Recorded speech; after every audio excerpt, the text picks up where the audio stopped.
Hey guys, what's going on? Welcome back to the stream or the show. Last time we left off, look, we can't let, last time we left off, we did not get a good ending of this game. And you know what? We can't leave our boy Junpei out to dry like that. We're going to come back in and get, I want to say most of, or hopefully all of the important endings. Maybe not all of them. I don't know how long that's going to take. I'm going to try to do it as much. Obviously, we're not going to watch the entire scenes. We're just going to try to zoom through it and get the right stuff, because it turns out I'm just not good at this game. Well, to be fair, we were kind of close. I messed up, I think, one thing with being able to get a cooler ending, and we're going to do that one first, and then after that, we'll just go through and get maybe some cooler endings. We'll definitely get how do I explain this? We'll get 3 endings, I think, because from the way it looks like it appears there are a lot of death endings. We don't need to get all of those. So let's go ahead and continue. I don't know where it's going to leave us. Okay, that's right. Stop. No. Okay. We'll start in the prologue. Here.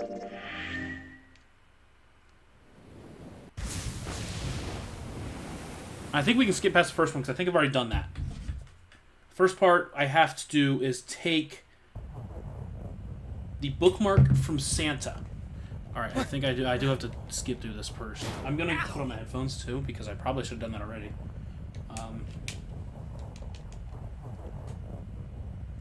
That's not the right. Hold on.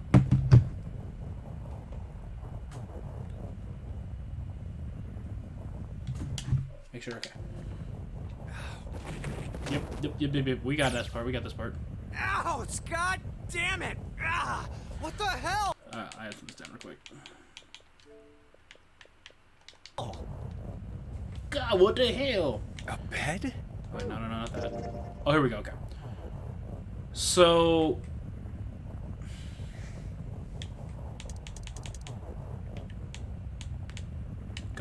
Go. Hey, go. There we go. Let me zoom in. The 4-door, we don't need that. Second class cabins. I think we can do this. Is this the next one in the kitchen? Yeah, okay. Wait, what?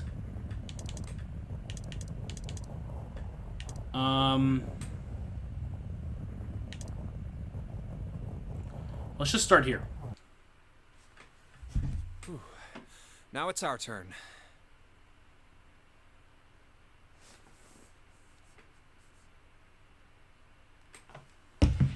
Alright. I'll go first. We can just stick an adventure screen, because we've already seen this. Try to go as fast as we can. Okay. Yeah. Sure.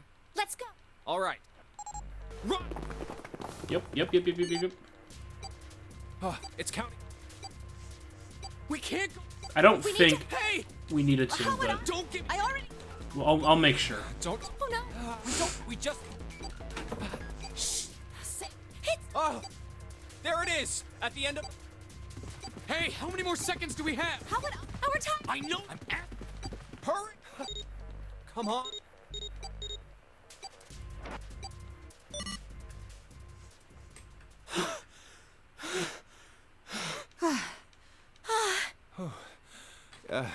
Looks like it stopped. There's another door at the end. Let's try. Yep. Yeah. Cool. Yep. Yeah. We've already seen all this. Well, but the Oh. Yeah, the June's sun. all fun and Saturn. good, smart and stuff. At least that's. So this. I think. So. Wait. Yeah, so, here's the... Then that. We only have. Maybe it's the. The door and the one on the right. All right. Okay. One. Hey, Yeah. it was... Maybe this is. Can't say I enjoy. Well, now let's find it. Santa and I. All right. Okay. Okay. Yeah, okay, so I didn't even need this. Whatever. It's fine. So, I have to complete... I'm gonna try one thing. I don't know if I need to complete this. Let me try just what's here. Let me try this. This might get me to where I need to go. Oh, another hallway. No, this is definitely not it. Come on. It's not. Damn it. Look over here. Elevator. Of course. The power must be. That leaves. Well, Yeah. Sure does. Well, then. all right. Yeah, okay. I didn't yeah. Oh. I went too far. Kitchen. Went too far. Went too far. Wait, whoa.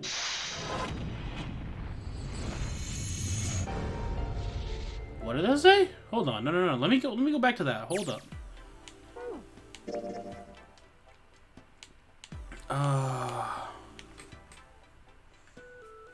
Picture of dog. I think this is... What's the deal with this picture? This might Hey. get to where I Where? need to go. There's a. I saw. What's More. Yeah. It's not in our train. All right. Theory. tele? Yes. Well, perhaps. Who do you? I can't. Yeah. I read. I'm in. There's no. But even. Anyway. Hey. What do you mean? It's just. What about you? I guess It looks like a dog. maybe. No, see, you got the head. Totally. Yep. Totally saw that first time. Totally did not take me every single guess. See? Oh, I guess you've got. How did you know? I didn't think you would have been able to guess that. Yeah, I wasn't. So now we know what it's. A TV show. They took Yeah, both. yeah. These We the fur, the other Let's just so. fur to I. Then they were the result. 9.3 point. Then during the audio app. I'm sure this is all important for This time, an they- ending, there was- but like, 10. The dog. The percent. It went. So do you understand? Do you? There was no. They live, but even. Why? Oh wait. So then that. Huh. Psych. Well, but the result in the end, I really thought you were. like I told you before. Oh, All right, we've got the key. word. did I go too far? A morphogenetic. I don't even know if I need. Hey, Junpei. Here, take this. Oh, I found it. Yeah. Okay. A bookmark. What is this? I don't think for? this actually matters because I think you I want already me to- took I this. But... found it. Pretty sure it ain't. Then why don't you hold it? You know what I hate most in the world? I got hope. Hope. Yeah, Damn. yeah, and yeah. yeah. What is a Well, and that it's well. leaf? Hope the meat. So, yeah. Just touching it gives. Take the damn thing. Here. Yeah. Okay. So I've already taken. All it. right, sure. Oh man, I feel that thing was a. Do you really hate? Yeah, well, hope. Fate. Well, What? that's I just. What? Nah. Maybe back. But this, I'm a. Then why do you Cut. Not the best. You- 9. So what? What? You play? play? I've already done this. I don't need to be here. Let's do You that. mean like Yeah. Of course. It won't let me. But the look. just 0? What? The guy who trapped us in here sure is one hell of a monkey. You know, if you think, of course, you just still. Oh. And in. The person. Wait, did you? It is his seek. Seek a way out. We have to make. And only the. Of course. That's why it's called. What? Huh? You don't know. Nonary means it's derived from the. Well, you know, like Yeah, trees lying I've already three, heard like all tree this. After that, and of course, it's called. So then So. That And what are the bracelets? they go. And our. 0. And. We need. By me. And there, the number. He's got it. No one.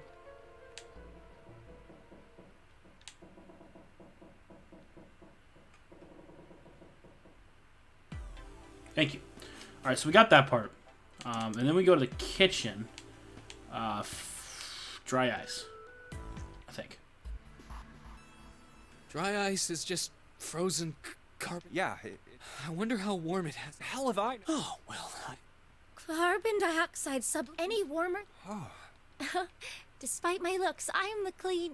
The queen of random knowledge. The queen of random It's bad knowledge. to mess up. Yeah.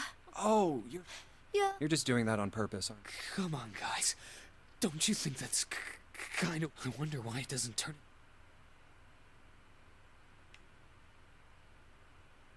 So apparent. I think it did seem rather odd. I think this was where I made my mistake. No, I think, like I said, We'll see. It is kind of weird. But it can turn into. But at. It won't. That's. Let me do this because I want to make sure I See, that get water's so what? my thing right. There's a kind. Huh? I heard it smell. Ice? Yeah. You mean? Yeah, well. Because she's you say can something about also Ice look 9. at it as. So what's this ice with a melting point of 96 degrees called? I heard it's Ice. originally Yeah. Wait, so is this thing called... like. So here, they're both. But So yep. Have you heard this for when they did all sorts of things? she wasn't to it. finished. But whatever. However, some glycerin sign. Oh, with this. However, not even. And it after all before. But one. It was almost like. It was almost like all the communicating, and now it's. Honestly impressed. Wow, that's... What is that? What she's... A lot... If what... Man. I said rather odd, but it said in response to what June says about, oh, CO2, not Ice 9. Ice 9's later. Okay, never mind. Then we're good. I think I got past this point. I want to make sure though. All right, guys. I think that... I mean, I might go... I freaking hate the cold. Once again, Iceland is not. Well, I mean, it's probably cold, but Iceland is beautiful. It's Greenland that's icy. So let's get cracking, all right? We gotta find a way out of here. Santa stomped off, clearly doing his best the cold must be affecting me. Clearly doing his best pretends that the cold wasn't affecting him. Selfish. Still, Santa was right. It was high time they got back to their Ice 9 search. is interesting and all, but we can... Junpei looked at June, nodded, and resumed the search of the room. Cool. All right. Next, I think I actually have to go to a different door. I believe this is the 3, 7, 8 doors. I need to go through door 7. I believe, yeah, we went through the 8 door. This was our big mistake. This was our mistake right here. We would have gotten the ending otherwise, but I chose the wrong we really door. don't have a choice now. We can't, right? Like you even mean that. You say something? No. Yeah. Huh? Well, Oh. I still, Lotus. Which door do obviously, you want? going through door 3, we know now, doesn't really do much, but It's the same. Got it. You're next. I'll. What? Who, me? Oh, you... All right. Who's next, Junpei? door 7. I believe just door 7? Yep, we're good. I think... I'm gonna go with door 7. Okay. 7 it is. Yeah. All right, then. That means June's got to go through 8. What? What? If the 6 of Oh, us... come there are on. We already done this. 3, 4, Yep, or... yeah. There are no... In other... You get it? Oh no, you're. Oh, Hey, no. we got it. This is just like when we went into the 4 I'm and going to go 5 ahead and go doors, through remember? this whole room, because we haven't seen this before, so I'm going to go through this whole thing. We got split up then too, but we all met back up. I'll bet... You mean? Yeah. Probably. So I'm going to go back here. Which means I'm going to have to do, like, the escape rooms again. But, go through door 7, reach the operating room while there, ask 7 if he knows what Ice 9. I don't know, I'm saying this out loud, whatever. Yeah, I'm sure. Why? In other words, Zero. He's not. Everything. Yes. Anyway, Clover, I figure... Any problems with that, Clover? Clover looked away and was silent for a moment. Whatever. All right, let's... At Santa's commands, the group split and headed for the respective doors. Clover, 7, and Junpei walked toward door 7. Santa, Lotus, and June headed for door 8. For a long moment, they stood in front of the door. 7 took a deep breath. You guys ready? Nah, I think I might take a rest. Might go sleep over there with Ace. You thought I forgot? Nah, I know he's still over there. Yeah.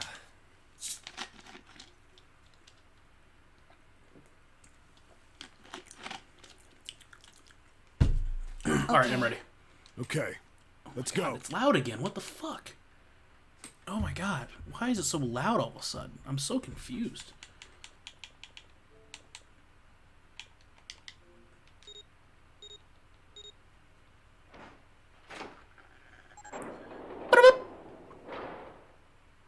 It's open.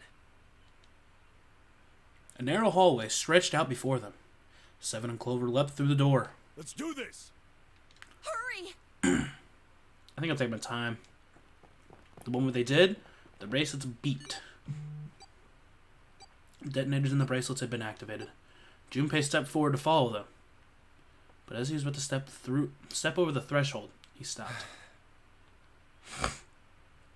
He looked to his right, toward door 8.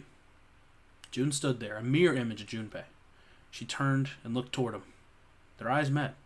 They nodded. June. Jumpy. June, jumpy, June, jumpy, June, June, jumpy, June, jumpy.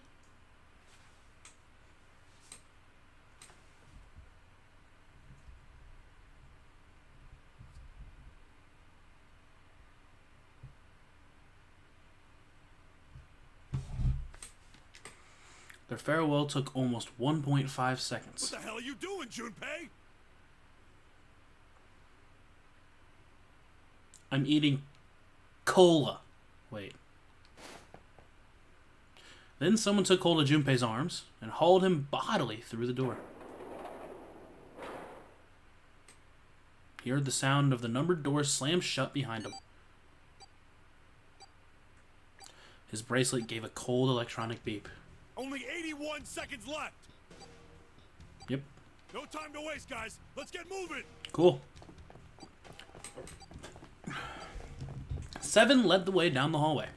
Junpei and Clover followed him as fast as they could. After what seemed like far more than 81 seconds, they reached the end of the hall. The door on the left. I can see the dead. There was no time to rest or catch the breath. All three slammed their hands in quick succession over the scanner panel on the dead.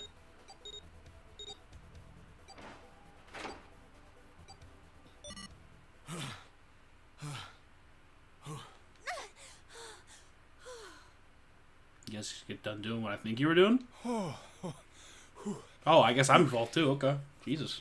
Whatever. Still trying to catch his breath, 7 leaned heavily against the wall. It stopped. It stopped.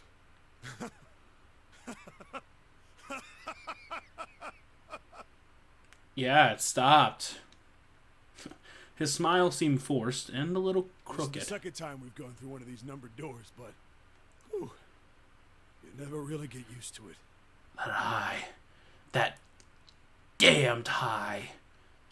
He stood up straight, no longer out of breath, and wiped some sweat from his head and neck. Clover smirked at him.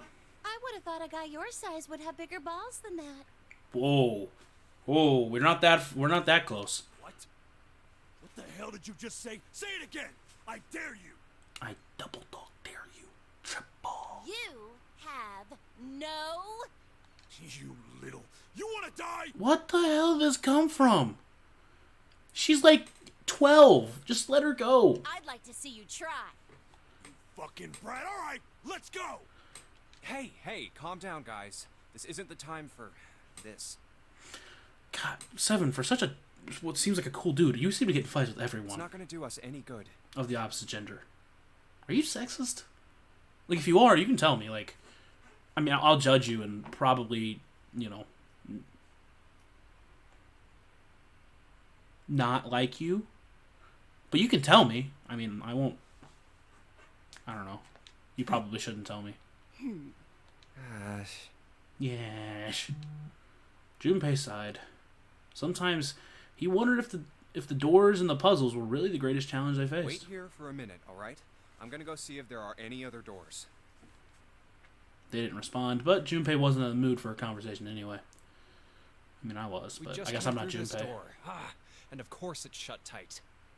Yeah, I don't know why you're upset about that or weirded out. There's a short hallway on the left here. And an iron wall. I doubt I can get through it. You just gotta believe in yourself. At last, he gave up and returned to 7, who was tapping lightly on the wooden door. This door's the only option we've got, right? Sure. Yeah, looks like it. Hey, something's written on the door. Eat more chicken. That's weird. On that iron plate. It says operating room. If this thing's telling the truth, there could be body parts inside here. Well, this is probably not going to be pleasant. Something about it made Junpei feel nervous. Oh, this is 7?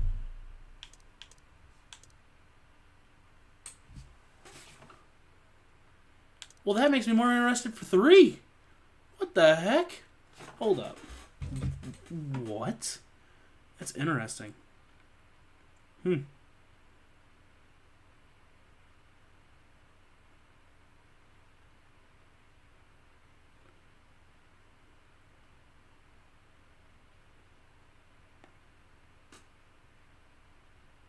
Huh.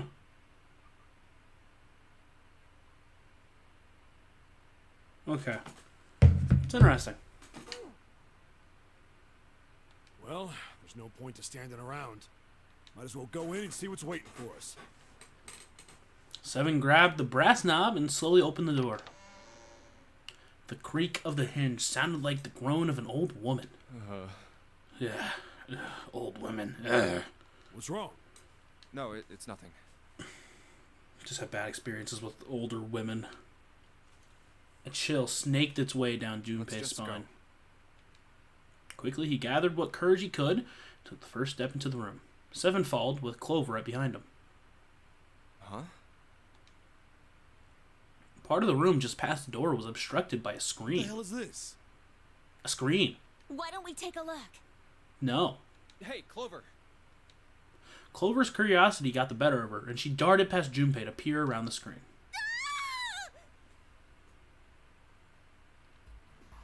Tried to stop you. Her scream nearly blew out Junpei's eardrums. Clover!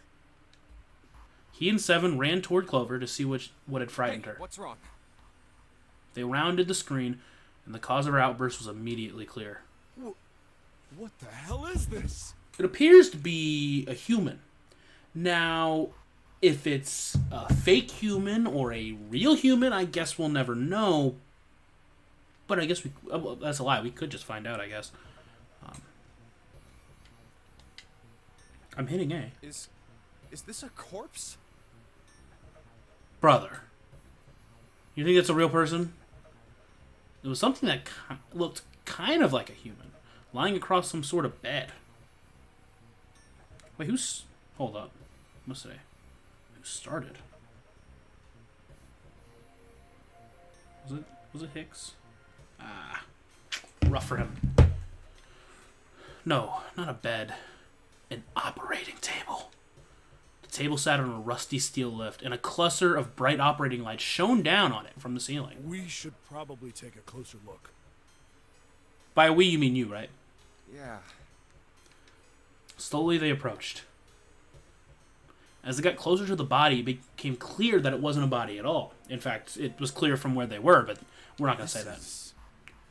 What the hell? That's just a huge doll or something.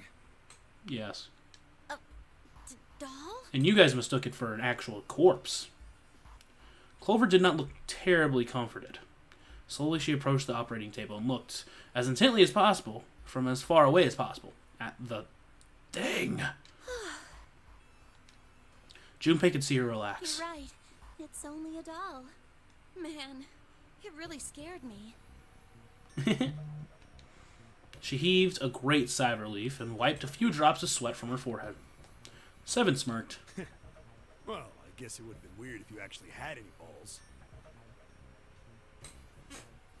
Oh. Shut it! Don't you start with me, fatty.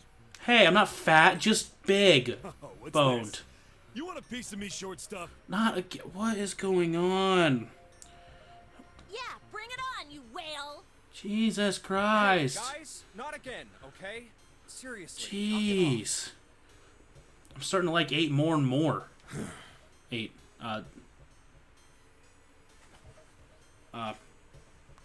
Lotus? Yeah, that's what I'm thinking of. Jeez. Yeah, I'm feeling that at this point. Anyway, looks like he's got something the two of you could stand to have a little more of. Balls. Oh. I'm talking about a heart. Oh. Thanks for letting me know. Oh, this? You mean on his chest? Yeah. It was set a little higher than normal for a human body, but from the shape of the organ, there could be no doubt. That was a heart. Well, that's not really what a heart looks like. A heart doesn't actually look like the prototypical, whatever. Why would there be a heart in a doll? I don't think it's a doll. You think maybe it's like a medical mannequin or something? Or maybe it's got more personal uses. Where did that come from? Seven's grin was more than a little perverted. Clover glared at him. You know what, Clover? I'm on your side officially. Anyway, how about we take a look around this place? Let's go. I'm just confused. Okay. Sure thing.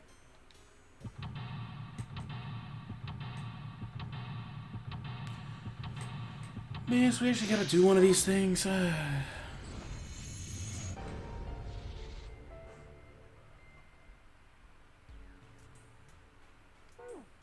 Alright. Start here. These dolls are really kind of creepy, you know. Not kind of creepy, not really creepy, just like really kind of creepy, you know? Hey, it says something here. John? John! You think that's the doll's name? Maybe. I don't know. This thing is creepy. Wonder why it's on the bed. I don't know. Maybe it's tired. Hey! I wonder what this thing is. It says KG on the display. I wonder what that could be. Think maybe it's a scale? I guess we'll never know. An operating table.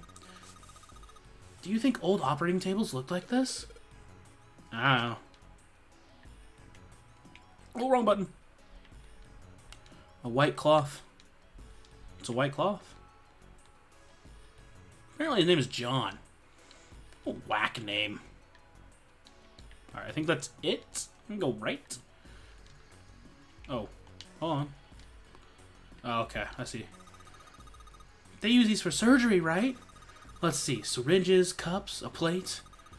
It's a sort of scissorish thingy. Scissors! Probably a pair of Cocker forceps. Surgeons use them during operations. They can hold blood vessels shut and stuff like that. Pull stuff out of small holes. Okay, 7. Bunch of surgical tools, bunch of surgical tools, bunch of surgical tools, bunch of surgical tools, bunch of surgical tools, bunch of surgical tools. Okay, I guess we don't need anything else here. Just making sure. What's this thing? It's got short iron legs. Maybe it's a heater. There's nothing inside of it. You fucking idiots! Alright, the white cloth. Could have gone without seeing that. Is this a scale? The bed doesn't look very comfortable. I can tell. Another medical mannequin? From the looks of it. This one's a chick. She has a name too. Lucy. Poor thing. Everyone does love Lucy. Only has a head and a left arm. Maybe we're supposed to gather all our parts? Ah. Nope. That's a nice chest you got there. Yeah, that's the chest. It's a woman's chest. I heard it's but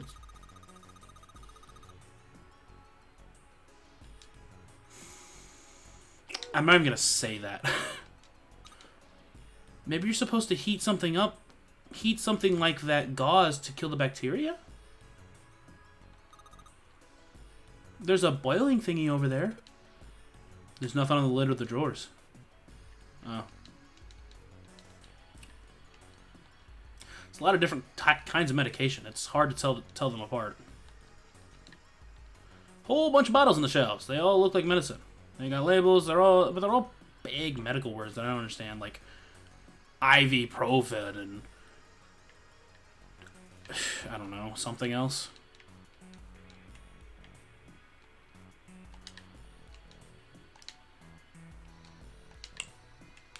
Well, let's just check here real quick. An internal organ, specifically a lung. A medical mannequin with its guts showing. Ew, gross. Hey, Junpei. There's a slit in this thing's chest. Yeah, sure is. There's something in there. Maybe we can get it out? Damn it. This stinking thing won't budge. It's stuck. Well, I guess you can't use force on this one then. Need something small that can fit into that little hole. Like your dick.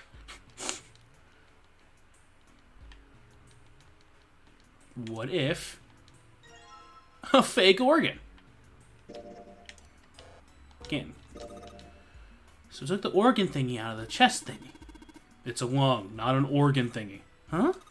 This part here, on the back. It's all rubbery. You're right. So it's a fake organ, of course. It'd be. Of course it'd be. Wait. What's 7 grabbing it for? Hey, feels like there's something in here. You think we can cut through the rubber part?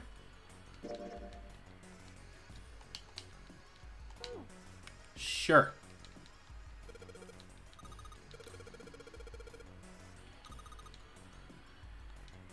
What'd she say? The organ is... If you pull out the lung from the right, there should be more stuff there. What?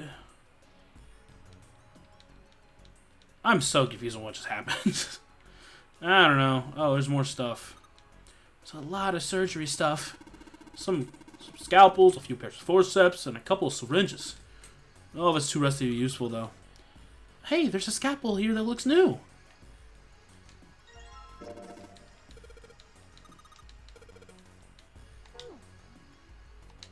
Well. Organ key. Key in this organ. Found a key in an internal organ. This dude just wants to be Jigsaw, doesn't he? Alright, I'm gonna go here. Cool, it's unlocked. I didn't even think about it. Alright, well, what's to here then? Oh, awesome. It's also unlocked. Okay. Junpei, where are you going? That's the door we came through. Okay, I get it. I get it. Alright.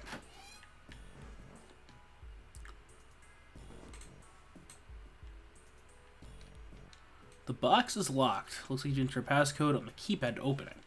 You can only enter 3 numbers. E is for enter and C is for clear. Once you input the number, press E, and if you mess up, press C. Let's give it a shot.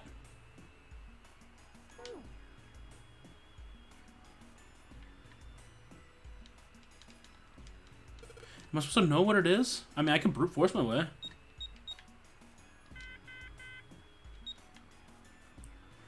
Okay, well, I ain't gonna be able to do that.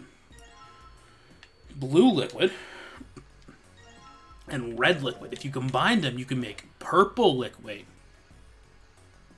No, I don't know. Whatever red and blue make. There's a note on the top of the table.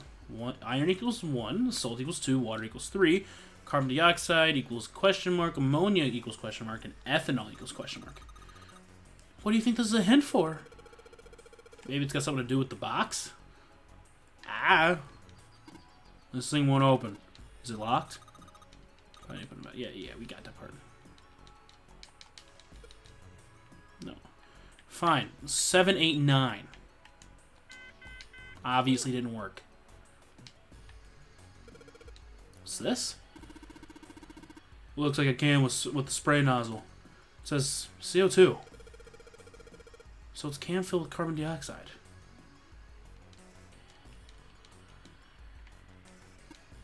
CO2. C is for carbon and O is for oxygen.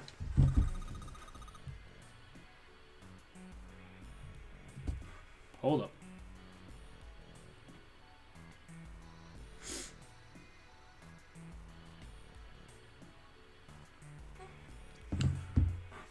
So carbon dioxide is made up 1 carbon atom and 2 oxygen atoms. I suppose so?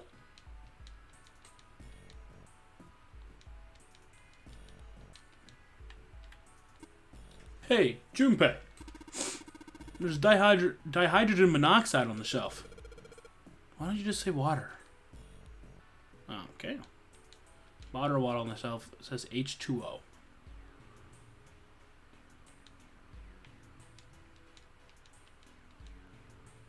One carbon and 2 oxygen.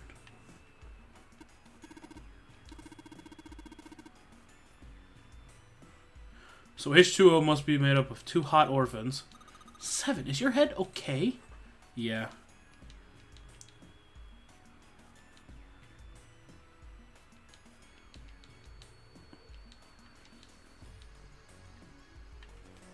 Oh, okay. Well, carbon dioxide. Oh, I see.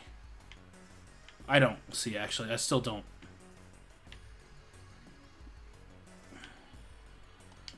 I don't know. Hey, Junpei, you think there are any slugs on this ship? Huh? Well, if there are, I was thinking maybe we could put some salt on them. What's she pointing at? Label states sodium chloride, which is salt, yeah. Salt, huh? Do you think 7 will show bluff if we put it on him?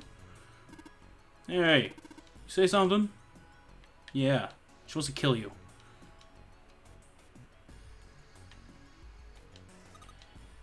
Junpei, there's a bottle of iron powder on the shelf. How do you know it's all iron? The label says Phi. Phi stands for iron, right? Oh.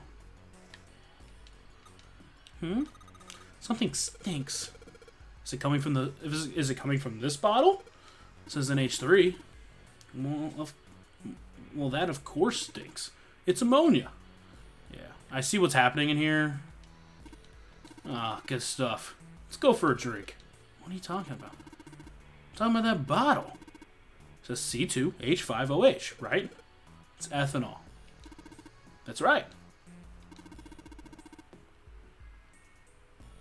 It's also known as ethyl alcohol. It's pretty much what booze is made of. So, you're gonna drink it? Nah, I won't. Might say that's what's on the label, but there could be anything in there. Take a point. It's not helping. It's not helping. Look at the first line. Maybe represents a number. What?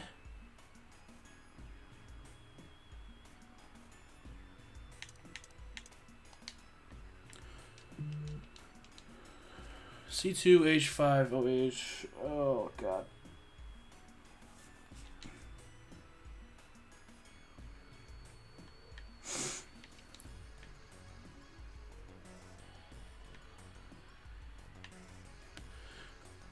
Oh, wait. Oh, I gotta, what is ammonia again? NH3. Unless it's like actually trying to talk about chemistry. I'd rather not be, though. That would be awful if it was. I don't remember chemistry. I'm just gonna try 3.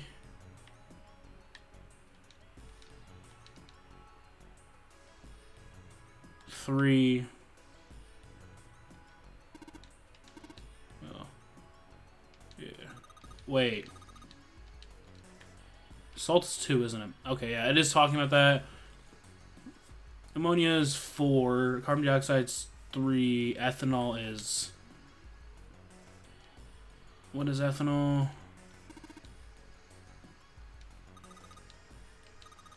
Yeah. I'm looking for ethanol. 2, 8, 9. Okay. Thanks for spelling it out for me. 3, 4, 9.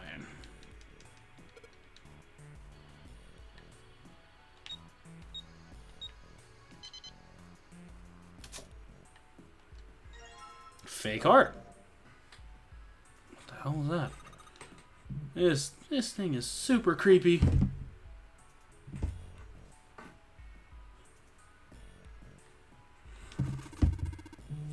This ain't good for the heart.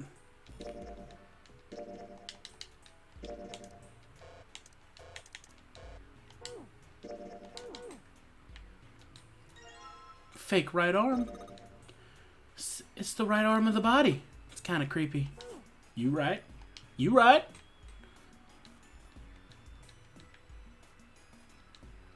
That's not what I meant. Ugh. You think we should go back? Yeah, I think that's probably best. What happened? This might be a big part. This might be big. This might be big. This might be big. This might be big. I mean, I know what to do. I'm just making sure. Clover nodded and left. Junpei was about to follow her when he realized that Seven wasn't following suit. Hey, Seven, what's up? Oh, well, What is... Audio's messing up. He looked up at Junpei distractedly, then back down at the brown bottle he held cupped in his large hand. Is that a medicine bottle? I got curious about it. Here. In response, Seven tossed the bottle gently at Junpei. He caught it and twisted around to read the label. Ethylene diamine tartrate? It's a long name. Yeah, that's right. CDT. God, hold on.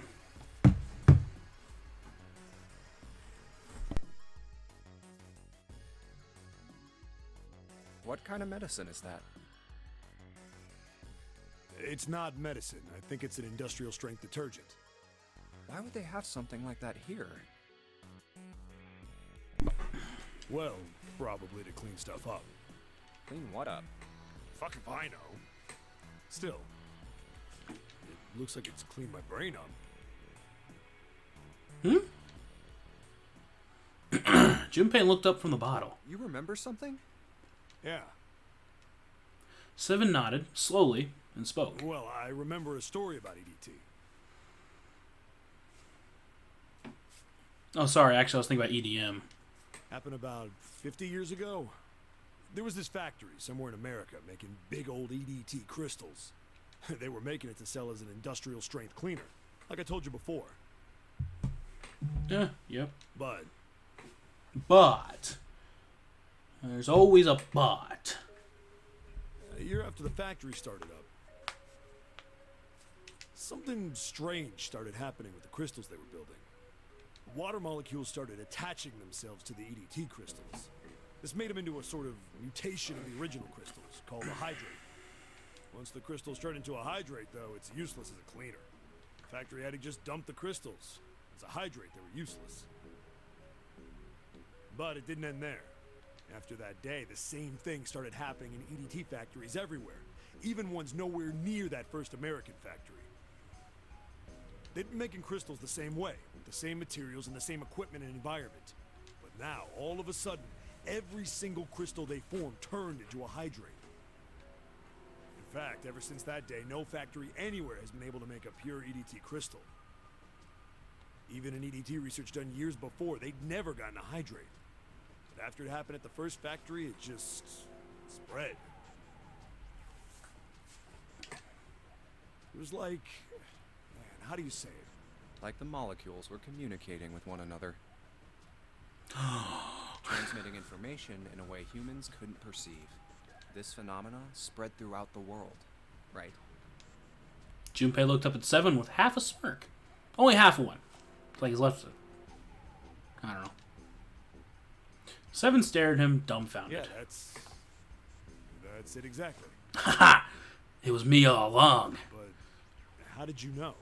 I heard another story, kind of like that one. When? In the freezer? What? The freezer? Yeah, the freezer. It's a long story. Yeah, June told me. Yeah,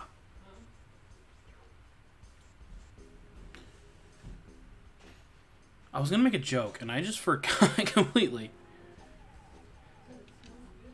Junpei told Seven about the story he'd heard from June in the freezer of the kitchen. How one day glycerin began to crystallize, and the story of ice that wouldn't melt at room temperature. When Junpei was done, Seven looked thoughtful and absent-mindedly rubbed a scar on his Ice chest. that doesn't melt at room temperature, huh? That sounds familiar?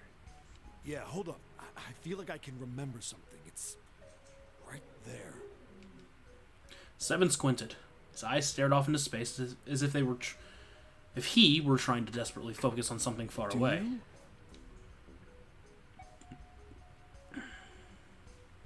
Ice 9. You know something about Ice 9? I don't know what it even infers, so... Do you know about Ice 9? Ice 9? Ice 9. Ice 9. Ice, ice, ice. Ice, ice, baby. Suddenly, Seven's eyes shot open. That's it. I remember now. That woman, she's on this boat. What? That woman? Alice! Or Lotus. Who's Alice? Or Clover. Come on. The woman who won't melt at room temperature. Oh. Oh, I see. Huh? It became clear to Seven that Junpei had no idea what he was talking about. He ran his hand across his face and took a deep breath. You know how the Titanic sank on April 15th, 1912, right? I guess, yeah. Yeah, more than 1,500 people died. Worst maritime accident in history. What about it? Did you hear about the boat that was sent to collect the dead bodies? It sank too! I think that was the RMS Carpathia, right? It was a cruise liner, just like the Titanic. No, that was the ship that picked up the survivors. The ship that collected the dead bodies was the CS McKay Bennett. The McKay Bennett showed up on April 17th, 2 days after the accident. Man, 2 days? You couldn't be quicker? Just gonna leave them down at the bottom of the ocean like that? Set out from Halifax, a port in Canada, and recovered 306 bodies. That is about 1,200 too little. The Atlantic that far north was really cold. It would have to be for there to be icebergs and stuff. Anyway, the bodies they pulled out of the water were frozen solid. I suppose that makes sense. This isn't a very nice story. So, what happened next? I'm guessing Alice didn't Well, they freeze. say the McKay Bennett recovered something more than just dead bodies. Frozen dead bodies. There were various bits of stuff floating around in the water. Things the drowned had carried with them, or stuff that dislodged as the ship sank. One of the things they found was a coffin. A coffin. A coffin? A coffin. Yeah, a wooden one. I'd be coughing. The craftsman who made it must have been pretty skilled. It wasn't just a wooden coffin. It was an oak wooden coffin. It was all wood. No nails, no reinforcements, no gaps in the wood anywhere. The thing was airtight. Man, it must have been Jesse Pinkman. The crew got pretty curious about what might be inside it and opened it up. They had to get a wedge and hammer it open. It was so well made. Inside, they found a woman. Or, I guess you should say, they found the dead body of her. That is what you store in coffins, after all. Her hair was thick and black, and her skin rich brown with no blemishes or signs of decomposition. They say that she looked gorgeous, like a goddess. She was obviously dead, but everyone who looked at her said she just looked like she was sleeping. Her skin was so lifelike, she looked like she might wake up any minute. And she didn't. Are you sure? Like the rest of the bodies they found, she was frozen solid. Eventually, the McKay Bennett finished searching and returned to Halifax. The 306 bodies were unloaded and taken ashore. However, it was warm enough that they began to thaw. Ugh. They say that the stink was horrible. But there was one body that didn't thaw.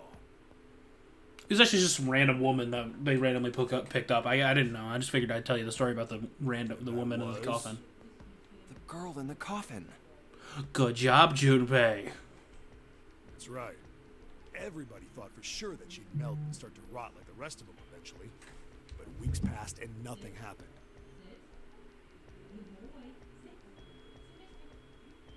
Oh, good. Oh, good. He's hurt again. A month passed, and another. It was summer, and she was still frozen solid. After a while, people started to say she was some sort of miracle. Miracle on News ice. about her started to spread. People came to visit Halifax from all over. After a while, people started to call her All Ice. Alice. Of course, those rumors didn't last long. Why? Well, she up and disappeared. One day Alice was there, the next day she wasn't. Just walked away like nothing happened. It was crazy. They say someone snuck into where they were keeping her and stole the body. With the body gone, the rumors followed pretty quickly. And after a while, no one remembered her. You might be able to find something about her if you could find a newspaper from back then, but about it. Wait, you just said that she was on this boat. Yeah, I did. Alice has got to be somewhere on this ship. I think we've seen her. Just a guess. Now, why the hell would you say something like that? Because I know. I put her here, you know? And just what is it you know? What happened to Alice after she was stolen?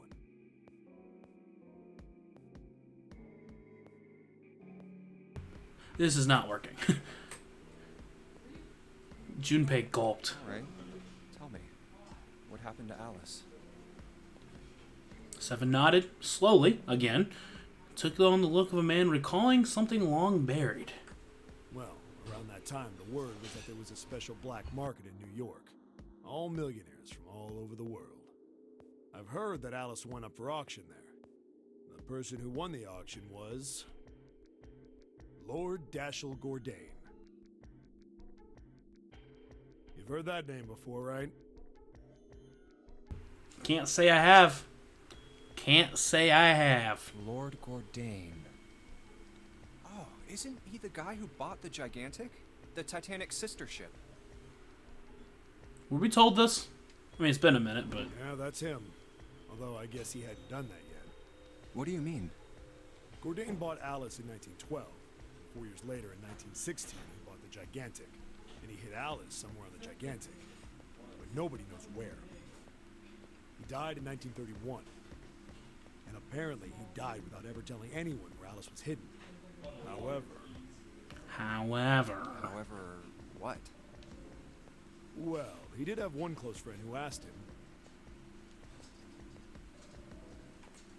What is happening?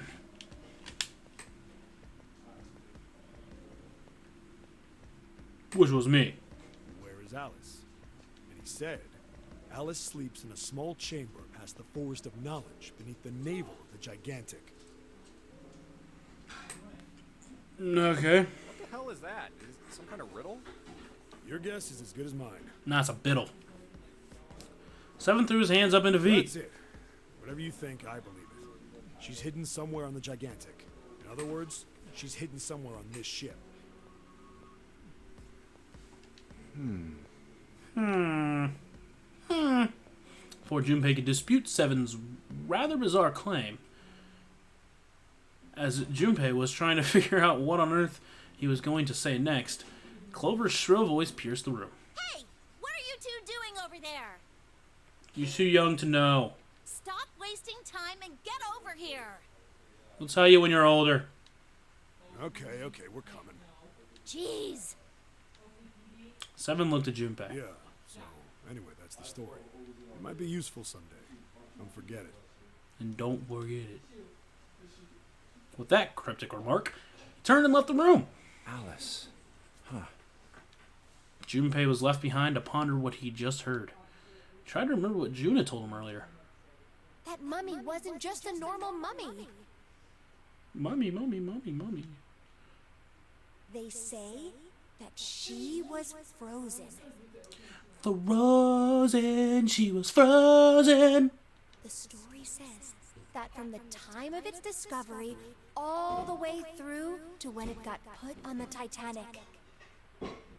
Wait, she said that? Even though it was carried through the desert, Yeah, we heard that. We Then don't was that Egyptian priestess, Alice? Did the water in her body become Ice 9? No, that's nuts. There's no way somebody like that could exist. Unless we're in a video game. Junpei shook his head, trying desperately to clear it, and followed Seven to the operating room where Clover was waiting.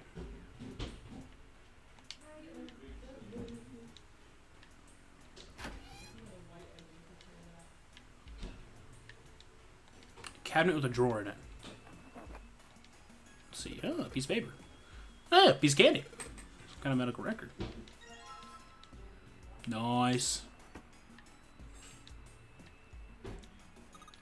I found a beaker!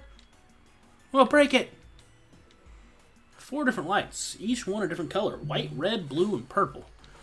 Does this thing react to something? And then the lights up, But I don't know what that said. We get 2 liquids. Red light going for the beaker. And it's hitting the thing on the right. Okay.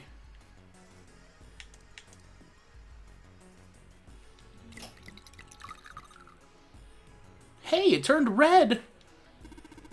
Forget about that. Did you hear that just now?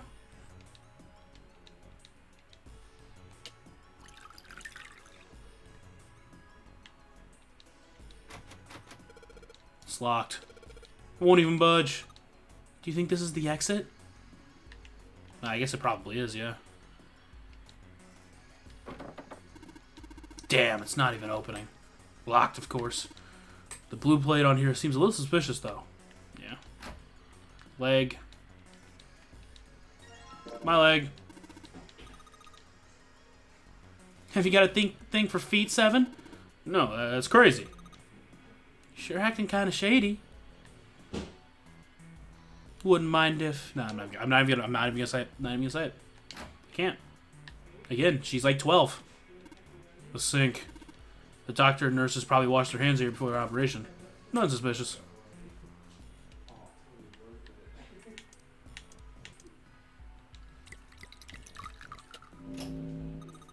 It's blue now. You heard no noise. Yeah, red liquid. Make purple. Blank. Good job, Junpei. You did basic shit.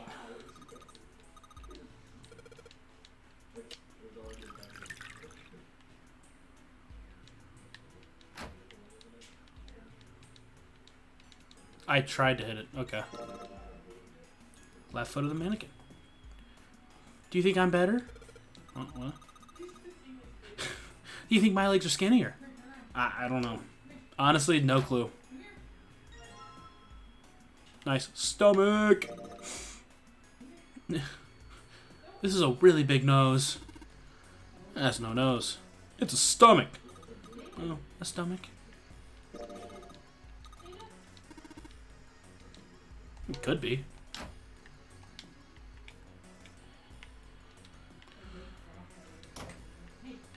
Is that it? I mean, I guess it makes sense. Okay, I guess we're going back, boys. Should just be able to put this all together. Oh, not here. Not John, no! Cold, hard bed. Chest? What? Am I missing something?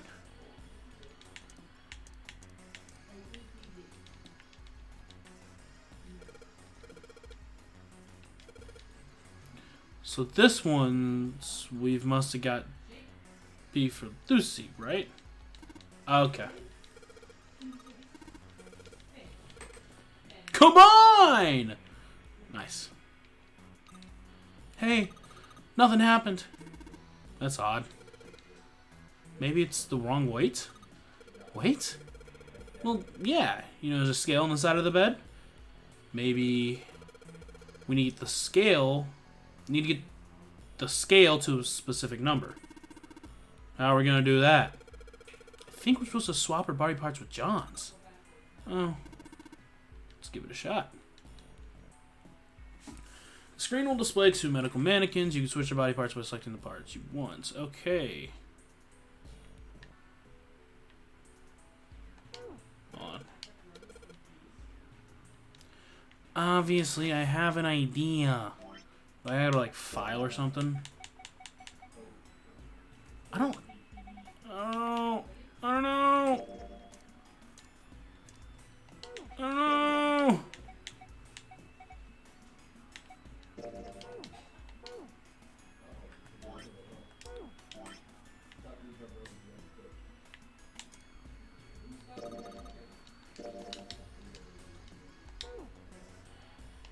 It's weird.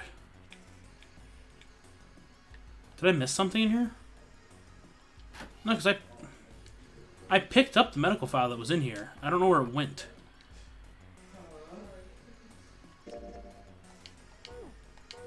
Well, I do actually want to save this just to make sure.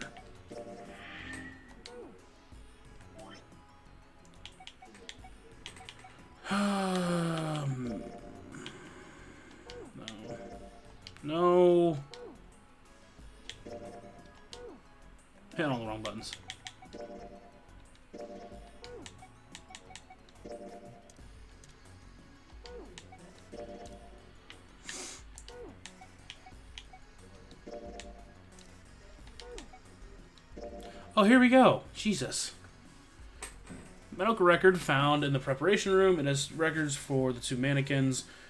There is a male mannequin named John and a female named Lucy. The records show each mannequin total weight and individual parts. Cool. Okay.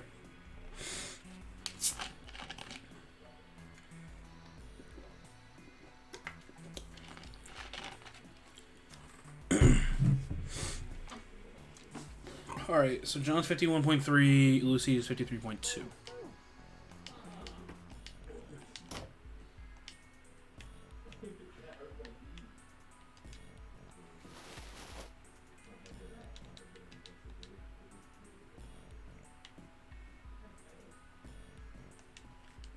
I can't even look at it here, so I guess we just have to guess. Fuck, hold on. I know. Just give me a second.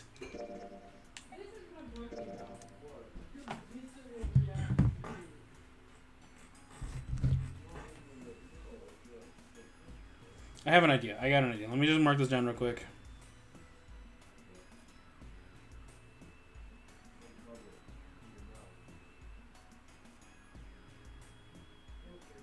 All right.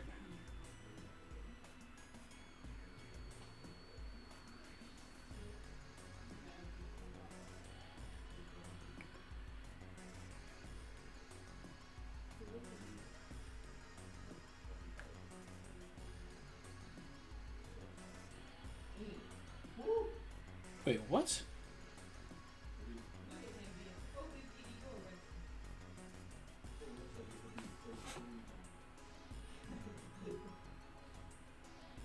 What am I missing? That's weird. Whatever, I'm just gonna mark down their weight and try to get that right, because that seems backwards. Because everything on John's heavier than everything on Lucy, but yet his is lighter? I don't know.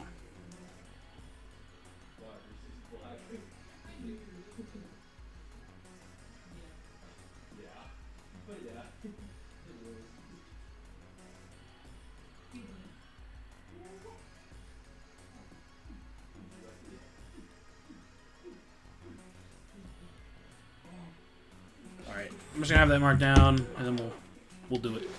Hit the wrong button.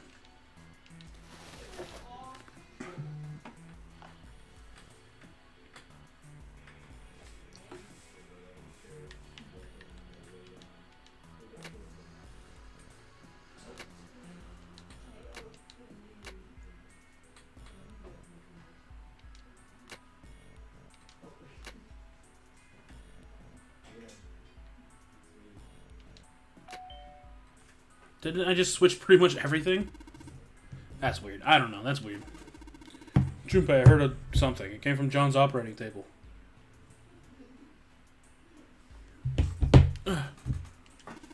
Better check it out. Yep. I suppose you're right. I suppose you could check it out. Huh? The lid on the scale. Swick! Oh, I get it. We must open it because we matched John's weight to the way on the chart. Yeah. There's a mark engraved on this key. I think it's the Jupiter symbol.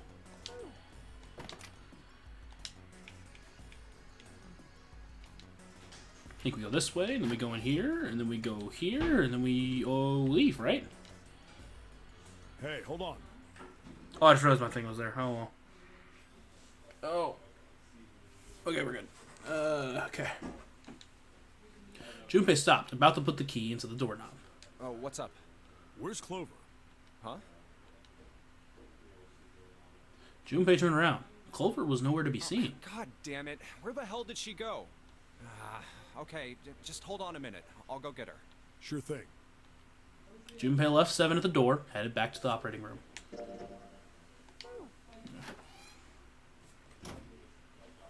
He found her, standing next to the operating table. She was staring at the mannequin. Hey, Clover. What's wrong? Come on. Let's get out of What's here. wrong, sweetie? You never seen a dead body before? Never seen 2 dead bodies before? Well, you're about to. She didn't respond. If she hadn't been standing up and breathing, Junpei might have thought she was dead. What are you doing? Did you want to come back here and say goodbye to John? Don't worry, he's not going anywhere. It wasn't the best joke, but it was something. An attempt to lighten the mood. Clover didn't laugh. She stood stock still and said nothing. Hey, Clover, can you hear me? Perhaps it's something he'd said, or perhaps it was something else. Suddenly her mouth opened. She whispered in a dry, dead voice. My brother might be dead. Oh, no, he's dead. We've seen it. He's dead. But, I think. I still don't know. I would assume so, but, like, I don't know. Huh? That's why we couldn't find him. If he's dead, Then I'm dead. I'm going to be next. Oh, I was kidding, but she just said it. Suddenly the operating room felt very, very cold. Damn it, who opened the freezer again? What are you talking about? What's wrong with you? You gave her a small shake, but she doesn't respond. What's wrong with you? Why are you worried about your brother? The silence grew heavier. Junpei. You give her the 4-leaf clover. Oh, yeah. He didn't know why, but suddenly Junpei remembered what he'd been given It's earlier. in my pocket somewhere. Here it is. He reached into his pocket and dug it out. A 4-leaf clover. Saints had given it to him in the second classroom. He held it out to Clover. Hey, did you know? Each leaf means something. Hope, faith, love, and luck. And we got none of them right now. That's what a 4-leaf clover stands for. Take it. Use it as a good luck charm. Until you find him dead, then you realize, oh, well, I guess that didn't work. He pressed the 4-leaf clover into her hand. Listen to me, Clover. No matter what happens, you can never lose hope. You have to remember what's most important, and that's to have faith and to have love.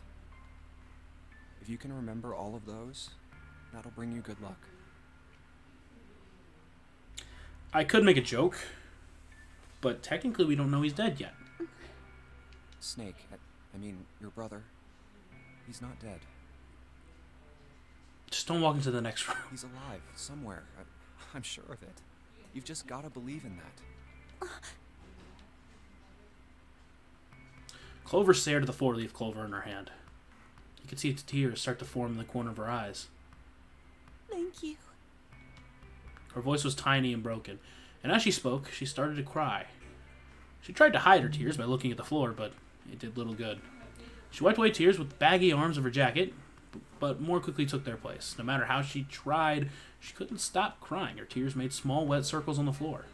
Thank you. She said it again. Then she looked up at Junpei and seemed to choke down the last of her grief. She did her best to smile. Junpei wiped an errant tear from her cheek with his thumb and gave her the best smile he could manage. 7's waiting for us at the exit. I know how much you love 7. But still, she didn't move. Wait, before we go, there's one thing I want to ask you. Will you be my boyfriend? What's that? What do you think when you hear the word experiment? Ooh. Not good. For a moment, his mind froze. Then he came back to his senses and realized the word meant nothing to him, aside from the dictionary definition. What are we, a robot? What? Oh. I guess it was just a coincidence then. What? I mean, that you knew about the 4-leaf clover.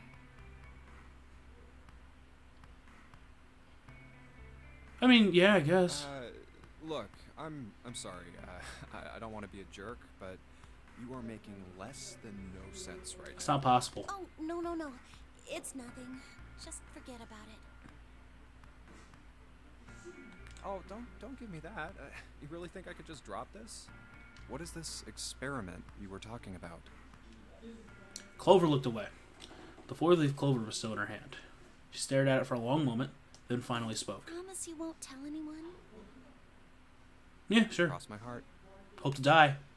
Said that word at that... I don't even know if that's right. Really? Really? I can trust you, right? No, you can't trust me at all. No, not a Of course you chance. can. Clover slipped the 4-leaf clover into her pocket. Her eyes still red from crying, she looked up at Okay Junpei. then, I'll tell you. I'm a cyborg. I'll tell you what happened on this ship 9 years ago. You were like 3. What do you mean? Wait. On this ship? Yeah, this ship. This ship. Not this shit, this ship. He was entirely lost. He had 1,000 questions, but it was probably best he thought to save them until Clover had It finished. was an experiment to test some sort of psychic thing. Communicating through these fields that you can't see. What the fuck? Why? I'm so confused. Fields that you can't see? He heard something like that before. I wonder where. Like, Clover nodded. think about this. Again, you're like 12. At best, you're like 16. I don't know why. I don't know. She pointed at the operating table. On top of it was a somewhat mismatched medical mannequin whose parts had been swapped with another mannequin. This is John, right? Sure. But is he really John?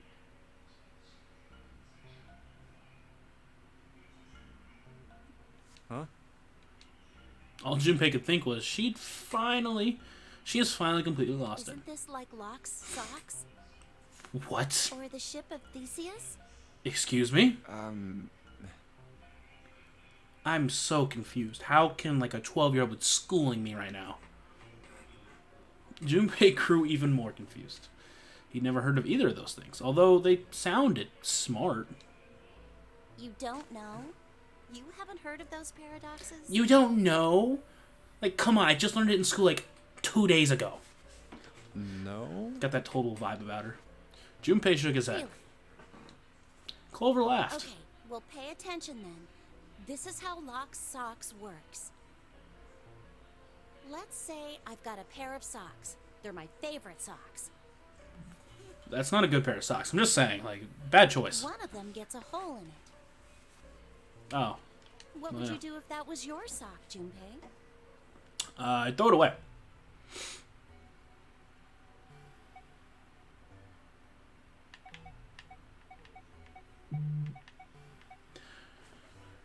I really hope this doesn't matter. Well, I'd pitch it, I guess. No, Junpei, I didn't say I'd pitch it. Stop thinking about baseball.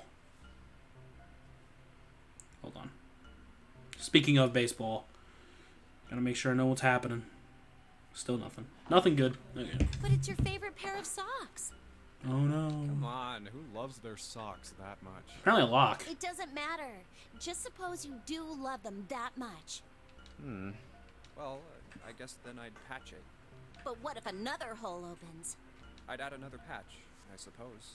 What if another hole opened after that? What are you doing to get so many holes in your damn sock? Another patch, I guess? Well, let's say you just keep adding new patches. Until eventually, the original cloth of the sock is totally gone. How? Once you get to that point, can you really say they're the same socks you started with? Well, that's tough. Junpei crossed his arms. So, that's the lock socks thing? Yeah, the ship of Theseus is a lot like it. You're gonna tell me about that too? The ship of Theseus. If you keep fixing the damaged parts of a ship, eventually it ends up with none of the parts it started with. Can you really say that ship is the same one you started with? And what if you took all the old parts from the first ship and built another one somewhere else? Then which ship is the real ship of Theseus? How would you manage to be able to take all the old parts from the first ship and build another one, but yet you couldn't just put it back on the original? The one you repaired, or the one you built with all the original parts? It was an interesting question. Clover could see Junpei was intrigued. Hey, do you think it's the same? What's the same? These guys. Is this John, or is it Lucy now? Well, it's got the heart and head of John, so I would assume it's John. Junpei looked at the operating table again. A mannequin full of body parts from a different body. Clover had been right. It was just like Locke's socks in the ship of Theseus. The part of the body that holds a person's identity is the head. Of course, for many hundreds of years, conventional wisdom had held that a man's identity resided in his heart or any of a number of internal organs. And here, they had both. John's head and heart are both his, but apart from those and a single arm, the rest of his body was once Lucy's. Is that mannequin really John? Well, I would assume so, but yeah. We're just like these mannequins. Uh-huh. Excuse me, what? She looked at Junpei again. Think about it. The cells in our body change every day. Old ones die and new ones are born. Maybe part of my arm is made of stuff from a fish I ate once. No wonder. That makes sense why my arm tasted so good yesterday. Or maybe part of your right side is made from a cow you ate. No, that ain't possible. If you take it a little further, those cows and fishes are made from something else too, right? That's how we're all connected. Through fields that can't be seen with the naked eye.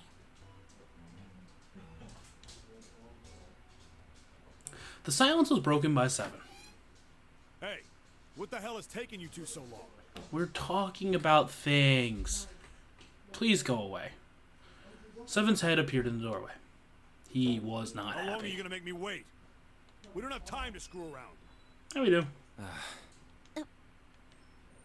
Junpei and Clover looked at each other. Clover looked at Junpei as if to say there was more she wanted to tell him. She shook her head. Whatever she had to tell him, she didn't want to tell him in front of Seven. Seven seemed to catch on. Oh? What were you two doing? Was this some sort of secret meeting? We'll tell you when you're older. No, it wasn't. We were just Fucking. playing with the mannequins. Yep. Totally. Let's go, Junpei. Moving a little bit too fast to be entirely innocent, Clover headed toward the exit. Seven stared after her, then turned to Junpei with an Playing amused mannequins, expression. Huh? Didn't know you were into that kind of thing, Junpei. I'll invite you next time. You're a dick. No. Weird dicks. Junpei dashed past him and traced Clover's path out the door. With a short laugh, Seven followed. They stood in front of the door. Junpei took out the Jupiter key. Alright, I'm gonna open it now. Is that cool? No. You don't need to keep asking, just do it, alright? Fine then. He slid the key into the keyhole and turned it. He felt it unlock. Weirdly, though, it just stayed closed. The door opened with a small, soft, melancholy creak. A smoft. Beyond it lay a simple white hallway. There was no fanfare or confetti. Obviously, there was no one there to applaud them. They simply walked through the door. That was it. Alright, let's get going. Hey man, what's up with you? You're so serious, you know? Why so serious? Can't you sound more happy, you know, get a little excited? This is a person that was trying to fight a 12-year-old earlier. Not really. Junpei turned away from Seven and took his first step down the simple white hallway. My brother might be dead. I'm going to be next. I'm going to be next. Wait, who went? They went together, but no, Lotus was dead, so it couldn't have been her. It couldn't have been both of them. I'm so lost in the sauce. Clover had told him only a few minutes before that her brother was probably dead and she was likely to follow him. Like hell I can. Not after hearing something like that. You found it! Congratulations. They left the operating room.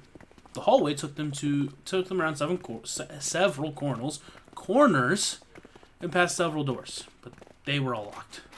There too, huh? Every door in this place is locked up tight. How about that one? The final door was hidden in a corner of the hall. May as well give it a try. Junpei grabbed the handle. As he made to push it open, a voice stopped him. The voice came from behind him and belonged to neither Seven nor Clover. Jumpy! It was June. Huh? Huh? He spun around. He saw someone running toward him from the other end of the hallway. There were 3 people coming toward Junpei and his companions. They were all dead. June? And Santa? And Lotus, too? They pulled up short in front of Junpei, breathing hard. Whoa! What the hell is this? People! What are you doing here? We're walking. What? But we didn't... Before he could finish, Clover spoke. Hey guys, could you come take a look at this? She was standing near the end of a small hallway that branched off to the right. The rest of them ran over to her, curious of what she had found. Look on the wall here. There was something on the wall. Oh, we've seen this. It was a map, and the map. map of the Yeah, So we've seen this scene. Door 8? Yeah, isn't that what I said? We aren't going to be split up permanently till we find door. We might get separated for a little. Otherwise, we won't be able to. That's how the nonary game works. I see. Junpei looked at the map, shares interior again. Wait a sec. Hey, could this lead to... Oh, we may as well go. yeah. Yeah. Oh, almost forgot. We should keep this.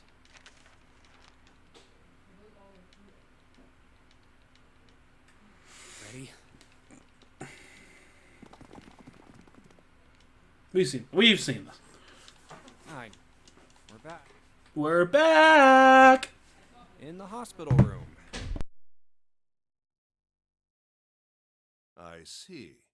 I believe I understand what you're saying. The 6 of you split into 2 teams and went through doors 7 and 8.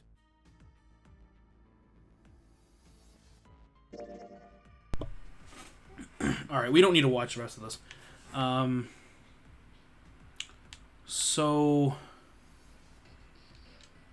1, 6, and 2 doors. When you go through door 1, I believe.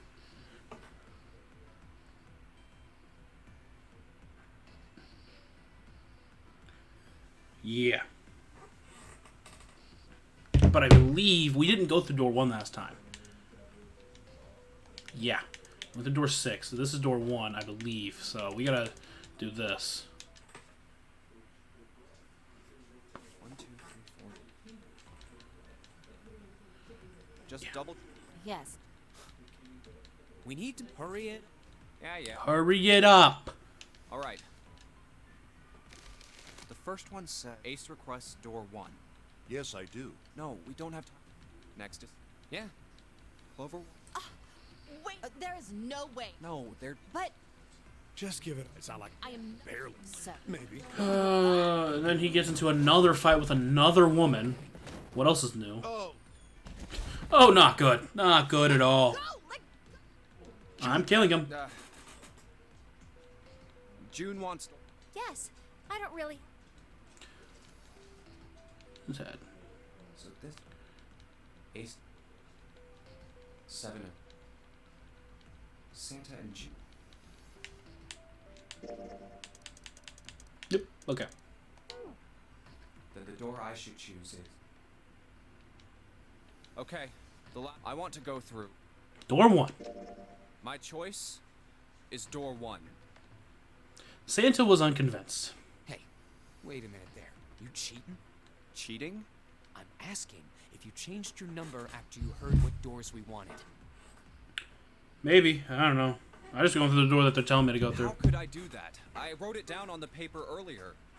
Let me see that. Sure. Junpei shrugged and handed it to him. Santa examined it furiously. The others peered at it as well. As they did, Junpei quickly slipped the piece of paper he'd been hiding into his pocket. Although he'd never know it, Santa had been justified in his suspicions. Junpei had switched papers. I had 3 pieces of paper ready. For doors 1, 2, and I 6. put door 6 on it into the pot. Put a small mark on it so you would know which one was his. I just needed to make sure I drew last. After I saw everyone else's result, I just chose whatever door I wanted. What a baller! If the number I'd already put in matched, then I didn't have to switch the paper out. Well, what does it say? You fought the urge to smirk. You got lucky. Santa snorted and tossed paper aside, frustrated. Very well. We've decided who will go through door 1. It will be Clover, Junpei, and myself. Our only problem is the 2 remaining teams. June and I want door 6. Lotus and I want door 2. That's not good. That's Can't not open either of good. those doors with only 2 people.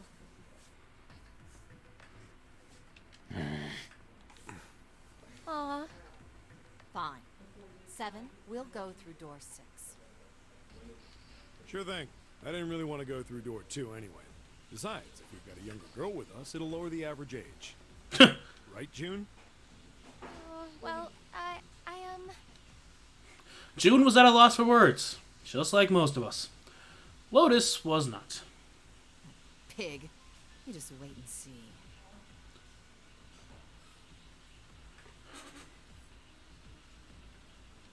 I still can't believe she's the one that died. Her eyes were the eyes of a woman prepared to kill. A shiver ran down Junpei's spine. Calling me old. This is why men are such a pain in the ass. We're about as subtle as a brick. And they're at it again. And they're off. Even after they separated at the staircase, Lotus was still muttering angrily to herself. I'll see you later, June. jumpy. Jumpy. Circumstances dictated that Junpei and June would have to part ways again. But this time, it didn't sting quite so much. Don't make that face. It'll be like what Seven said. We aren't going to be split up. Why are you doing this? Like a Danganronpa. That's how the notary. It'll be fine. I'll see you soon. Hopefully. All right. See you later. Bye. Lingering uneasy remained, but they went their separate directions without much trouble. Junpei, Ace, and Clover headed toward A deck. Here's A deck. It was the door on the left, right? That should be it, yes. And here we go. It opened, and they walked through. It's just as Santa and Lotus said. At the end of the hallway sat a door with a large red 1 upon it. A numbered door. To the left of it, bolted to the wall, was the red. There's the red. I'll go first. Ace went first and waved his wrist over the scanner panel. Now the 2 of you, if you... Junpei was next. Why are you telling us this? Come on. Finally, listlessly, Culver lifted her arm. She leaned toward the scanner panel. The third asterisk clicked to life, shining brightly. Ace took hold of the lever. He took a deep breath and turned toward Junpei and Clover. Are you ready? Shall I pull it? Nah, we might want to go back. Yeah, anytime. Yeah, anytime. Been waiting. Clover said nothing. She nodded, a little more than a lethargic twitch of her head. A little more than a lethargic twitch of her head. Very well, then. Let's go. Let's go. 3, 2, 1.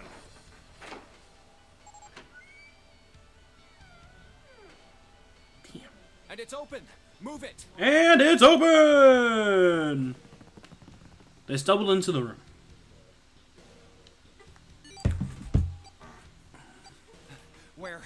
Where is it? Frantically, Junpei scanned the room. His eyes stopped on the device that would determine whether they lived or died. Over Next to the door they come through was the dead. As one, they ran to it. They put their hands over it as if they were fighting for it.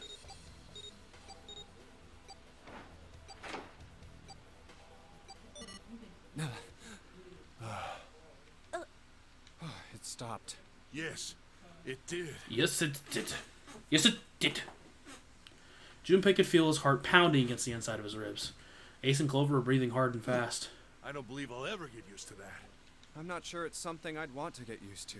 We should finish this game before imminent death becomes a normal thing. I agree. Now then.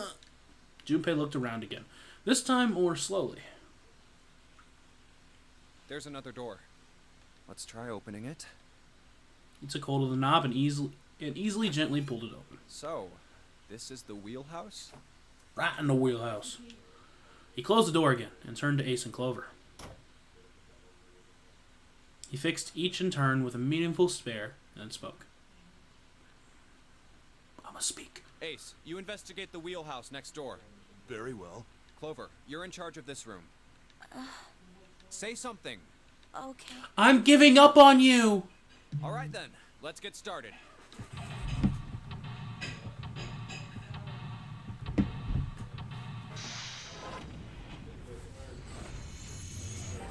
Seiko, way out. No, now we just gotta play the game.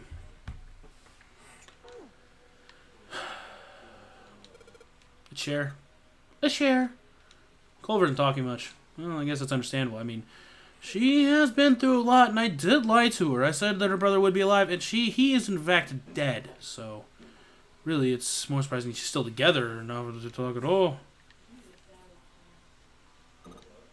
It's a cabinet. Yeah, there are a lot of doors here. Really? Stack of nautical charts. I think this is a nautical chart?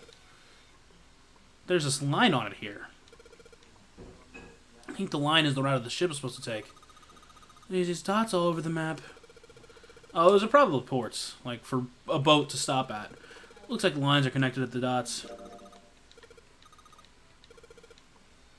Ballpark 10. I'm not trying to hit it again. I just want to look. Okay. Okay. There's a lamp. A light. Looks like a wilted flower. Let me go back. I was kidding. Wait. Oh, shit. Okay. Let me do everything in this room, and I'll do the stuff in that room. Junpei? Are you trying to open that door? Forget it. It's pointless. I tried it earlier. It won't open. Okay.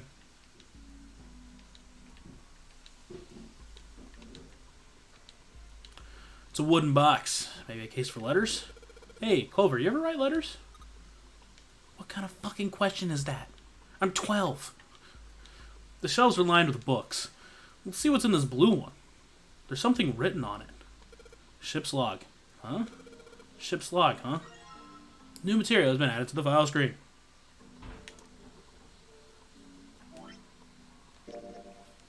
The ship's log. The ship's log we found in the chart room. The following was written on the last page. We'll leave soon for a new journey across the sea. After leaving port, we headed south and west. We turned southwest to steer around the continent, then proceeded northwest. We made port, then changed our heating to east for a time, and we are now heading due north. Soon we will dock in the United Kingdom, the homeland of this vessel. Okay. It's a light. Yeah, it is, you fucking dumbass. Mine must be somewhere else. I don't know. I wonder where it'd be. The right drawer. Let's have a look. Nothing. Left drawer. Let's have a look. Nothing. Something. If I combine this and the nautical maps, we can make a... Yeah. A voice he hadn't expected startled June from his examination of the pocket watch. Oh, pocket watch. Might I take a look at it? No, it's mine. He spun around to find Ace standing in the doorway. Junpei shrugged and handed him the pocket watch. Hey, man. What are you doing over in this room? Oh, I just thought I'd come check up on the two of you. Is there a problem?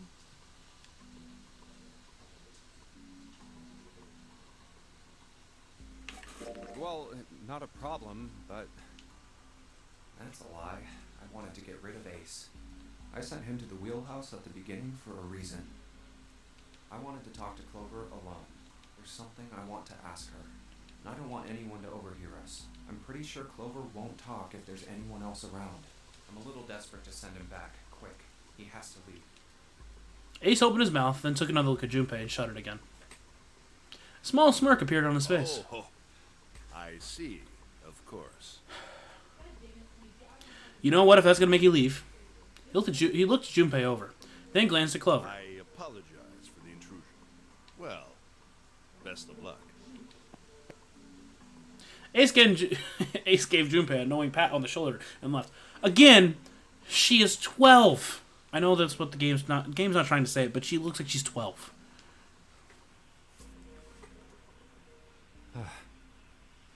Phew! Junpei let out a sigh, and brushed a few drops of sweat from his forehead. He turned and found himself looking straight into Clover's eyes. Kiss me. She'd heard what Ace had said. She regarded Junpei with caution. What was that about? She was clearly suspicious, and with good reason. Why are you looking at me like that? Junpei's eyes widened, and he held up his hands in a gesture of innocence. No, it's not like that. No. What's it like then? I just wanted to hear the rest of that story. I didn't get a chance to ask you about it until now. What story? About the experiment, remember? The one you started to tell me in the operating room? You said something about an experiment that happened here 9 years ago. 9 years ago. Clover bit her lip. She stared down at the floor for several long moments, and when she spoke, it was barely audible. Sorry, but I don't want to talk about that right now. But it could be important. Just not in the mood, okay? You understand, right? Yes, but... I keep thinking about my brother. I know, but... I can't stop. I mean, who would do something like that to my brother? Yeah, I mean, you're right. But... I can't forgive them. I'm not gonna let them get away with it. Do you think? No. Maybe? Maybe they... Maybe she... But why would she... To me... But it... That wouldn't... No. No. She wouldn't... No. They're gonna pay for it. I promise. Is there any way she thought that I did it? So... Her shoulders were shaking. Drops of blood had sprung up on her lip where she was biting them. I was like, whoa. Sweating blood like the Christ. She wiped it off, then looked up at Junpei, her eyes fierce and angry. Who do you think did it? Me. Her voice was cold and scarcely above a whisper. Junpei gulped. Well, if what Seven said was right, then there would have to be at least 2 of them. But then again, yeah, then if Santa... Why would Seven say that if... Because Seven's the one that brought it up. I mean, that literally only was like Santa and either June or Ace. And I don't know. I can't imagine. It was not Ace. I'm so... I don't know. I don't know. At least 3 people to open the numbered doors. And if you subtract Snake, that means there were at least 2 other people. Went through door 3. Oh, shit. If he went through door 3... 2, 1... Plus... 8. That makes... No. 2, 8... 2, 1, and 9 makes 3. But that doesn't really make sense. So 2, 3, and 7. Oh, my God. No. There ain't no way. There ain't no way.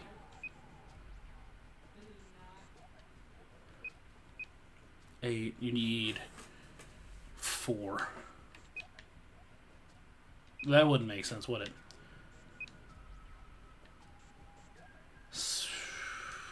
Santa and 7. That's literally who's available. Well, no. Hold. 2, 8. And... No, see, you need 2, yeah. Unless there are 3 people, but that... No, even then it doesn't make sense. You're right. So, what does that mean? Well, if we just look at the bracelet numbers, we should be able to figure it out. Oh, God. I mean, there is only one technical answer that's left. Open door 3 with Snake. Or, hear me out. No, never mind. Yeah, unless Clover was in on it. Unless she was in on it. Well, really, who and who, or who and who? I guess, but like... Dog, really?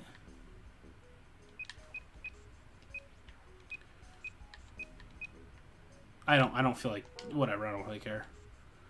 You mean it could have been 4 people? Well, technically, it's possible. I don't know. That doesn't seem very likely. You right. Why? I'll tell you later. We don't have later. Why don't we just assume it was only 2 other people for now? I just, oh my God, you were being difficult, but it seems you trust me, though. Okay, got it. Let's do that then. Then who do you think it could be? Junpei crossed his arms in thought. Snake's bracelet number was 2.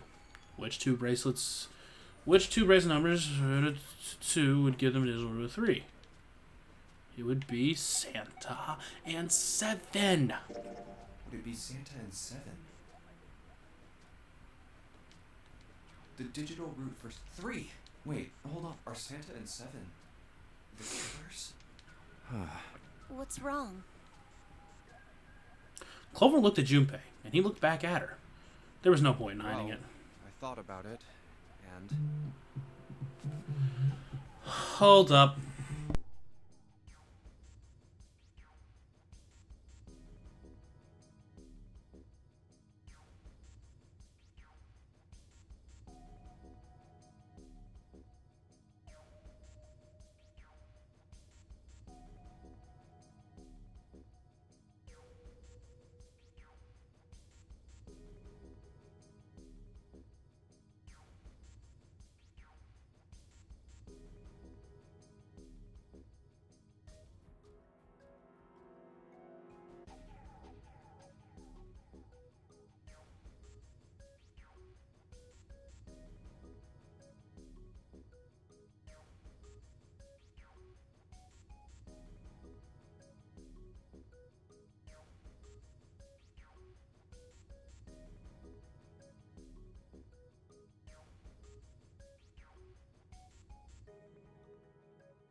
He told her his conclusions.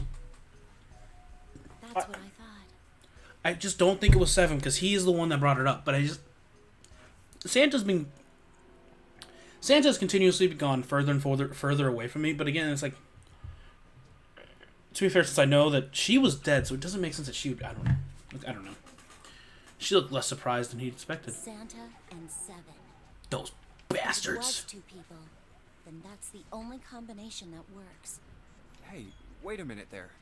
Don't you think it's a little too early to be jumping to conclusions? Well, all I said is that those 2 would have been able to open door 3 with your brother. There might be other possibilities. Well, what other possibilities? He didn't have an answer. He was ready to admit defeat when Clover spoke. Are you saying you think that it was 3 or 4 people? I really don't think that's likely. Why not? Can I borrow your pen and paper? Clover put her hand out Yeah, unexpectedly. here. I don't know how you knew I had pen and paper, but there you go.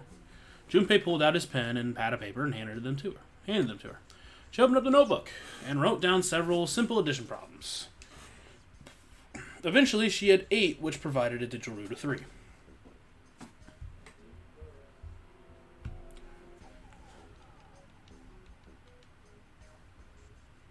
One, 3, and 6. That is Santa, Ace, and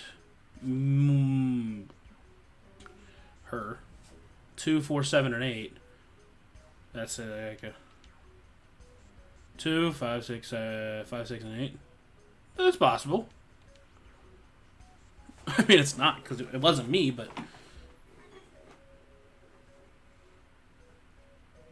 2, 1, 3, 7, and 8. That could be it. I mean, obviously it's not because we know that 8 dies, but What's this? hold on. Is there one that includes June, not me, and not 8? There isn't. I don't think so, at least. Unless I'm missing one. Because that one's an interesting one. These are the combinations for 3 or 4 people. These 8 combinations are the only possible ones. Oh, I see. Junpei, Yeah? I can trust you, right? Oh, you can trust me. Of course. Why would you need to ask that? Really? Yeah. So then I should get rid of B, D, G, and H, right? Of course. Just cross them out. And you should take off yours too. The ones with 4. So, what does that leave? A and E. Oh boy. Wait, it can't be A. Why? Because June's in that one. There's no way in hell she'd do something like that. Are you sure? I mean, again, yeah, I don't know. I bet my life on it. Yeah. Just saying, it's been a minute. Okay then. I can cross off A too, right? Yeah. Well, what have we got left? E. Oh, I gotta use the restroom. I got to. Sorry, guys. Should be good. Yep. How long did that take? 10 minutes? Not bad. Not bad. Do you know what this means? Either way, Santa and Seven is involved. Oh my god! Everyone besides me, you, and June would be working together. Do you think that's likely? It's still like... Lotus dies, which is fucking crazy to me. If there were 4 people working together, they wouldn't be very cautious. I don't think they'd try that hard to hide what they were doing if they outnumbered us, right? She's got a point! Well, you do have a point. I just said that. And besides, if Ace and Seven are working together, they could have easily gotten rid of me when I went to the shower room with them. Oh, yeah, But that's right. they didn't. They didn't even try anything. That's crazy coming from Seven. If they were killers, why wouldn't they? Her voice was calm, but Junpei only had to look her in the eye to know it was a forced calm. There were tears forming the corner of her eyes, and she was blinking furiously to keep them back. Perhaps by attempting an objective analysis of who might have killed her brother, she'd been able to distance herself from the harsh reality of his death. The more she struggled to act unconcerned, the more Junpei felt his heart tighten. I see. Anyway, I understand now. It seems pretty unlikely that it was as many as 3 or 4 people. Yeah, Then that means there's a good chance it was Santa and Seven. that's how it looks. But why would they do it? There was a moment of silence. Hold on. No, I want to go... what was it? Hold on. It was 1, 2, 3... 7 and 8? Yeah.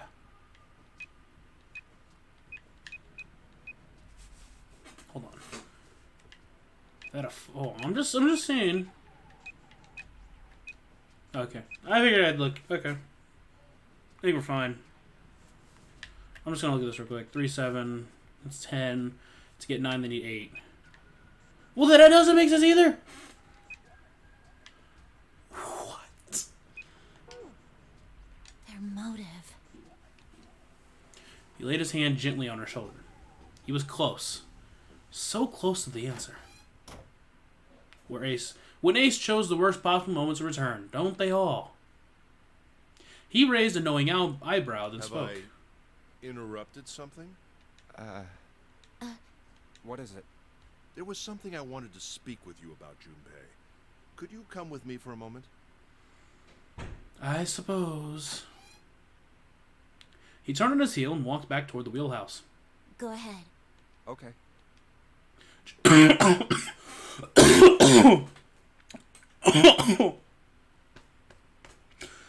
Junpei looked over at Clover, gave her a short nod, hoped that she'd be willing to talk to him again later, and followed Ace. What did you want to talk about? Ace looked at Junpei and smiled. Perhaps more of a smirk than a There smile. was something I wanted to check.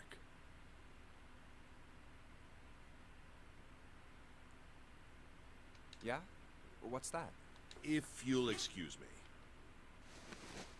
With no warning, Ace slipped his hand into the pocket of Junpei's vest. Hey, what the hell are you doing? I'm just checking.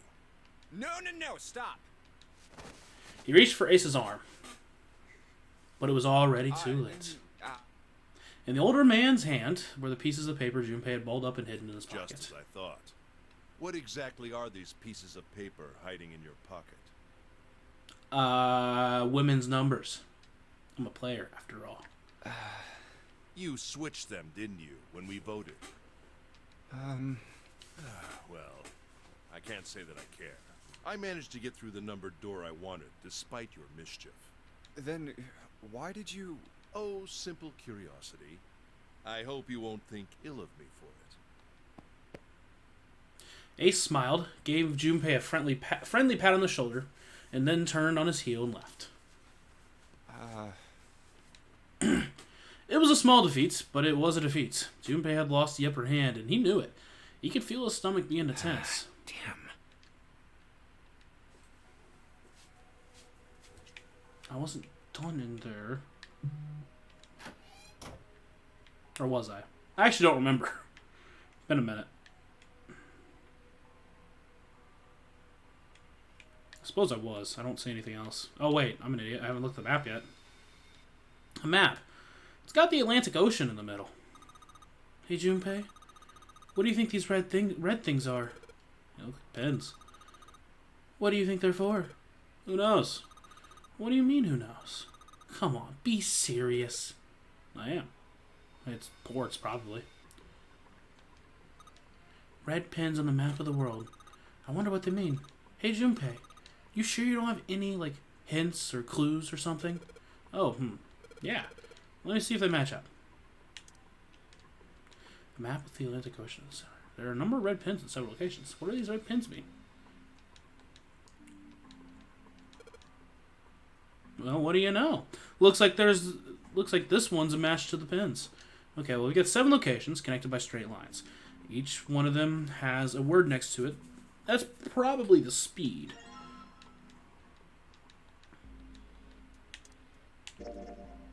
Oops. Oops. Okay, go back to files. Nautical table.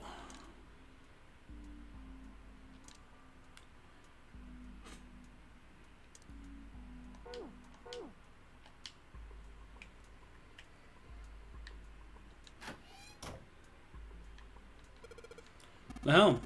Well, steering wheel might be a more appropriate term. The compass. It appears to be broken, however. You see, the glass cover has been smashed to pieces. Well, thank you, Mr. Know-it-all. There's another room on the other side of the window. Sigh. Wait. Sigh. This isn't good. So many drawers, but nothing inside of them.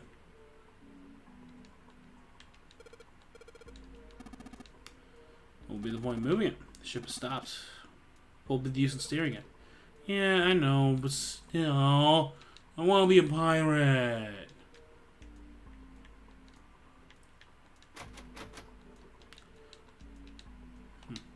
Well, let me check everywhere first.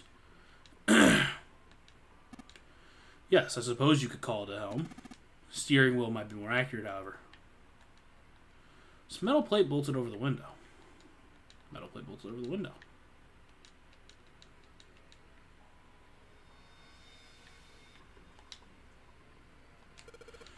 A compass. And what destiny does it point us? I really hope you don't think that sounded cool. An engine order telegraph. They use this on old ships to adjust the speed of ships. Like a gear shift in cars? Well, it's a little different. This device doesn't connect directly to the engine. In short, it's a transmitter. The navigation officer uses the speed of the ship and says the handle on top, which means it can move back and forth. Hold on. Huh?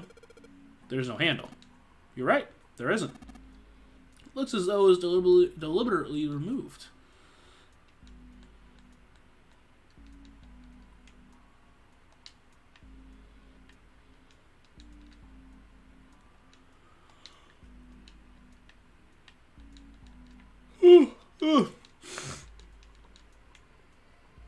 Okay, well, I know we can get in here, so I might as well.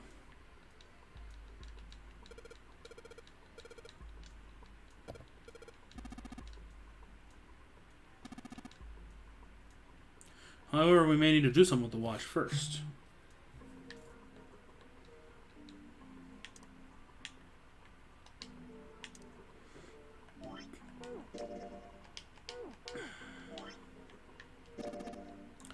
Mechanical pocket watch with a spring.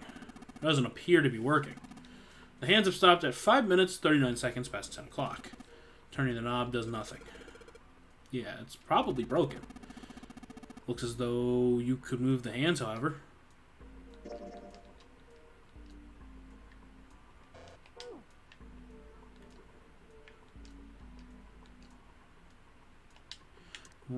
I'm able to move the hands.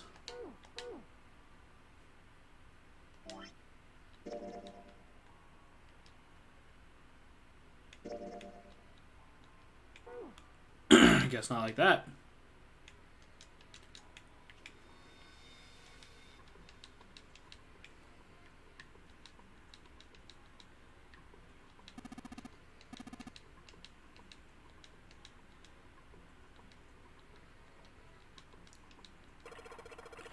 Oh, now we're able to move it. Okay. So it would seem. Notice something else as well. What's that? Well, when you move this wheel, the compass also moves. What do you mean? The ship. It's moving. Ha. Tricked you, didn't I? The wheel and the compass must be connected to one another somehow. Do you think that's important? Well, let's try turning it again.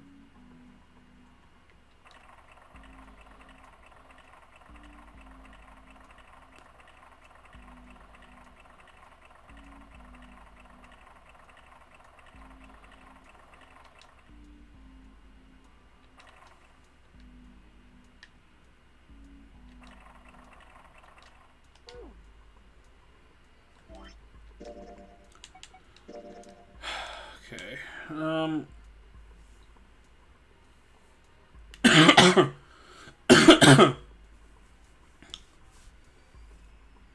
We headed south and west. So southwest. We turned southwest to steer around the... What?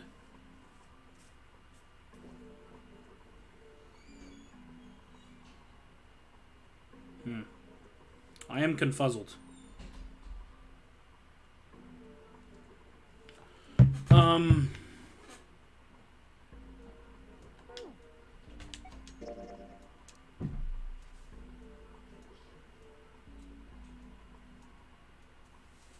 South and west.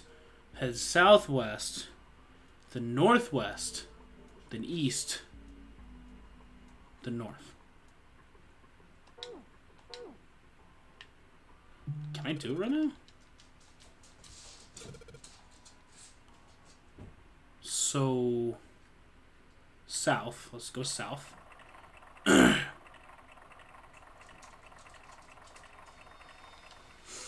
we go west. Then we go southwest. The northwest. Then east.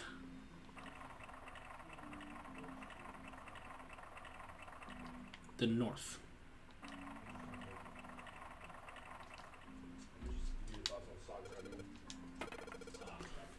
I did it! It worked! Stooping so low, are you, Zero? We got a handle. Woohoo. Handle again with the steering wheel. A handle? I figure I'd try. Not exactly sure what to do with it, but whatever.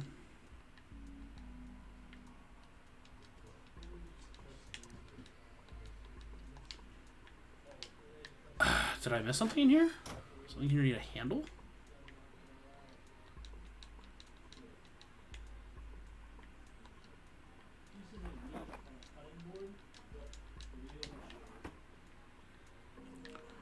I am confuzzled.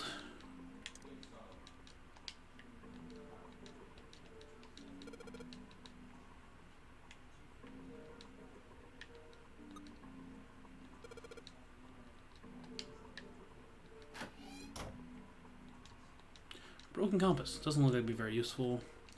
The helm, it won't move. Nothing more in the drawers.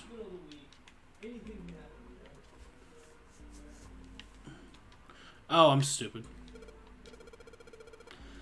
Sure hope this handle fits. Yes, it fits. Excellent. That should allow us to operate the engine order telegraph. Let's give it a shot.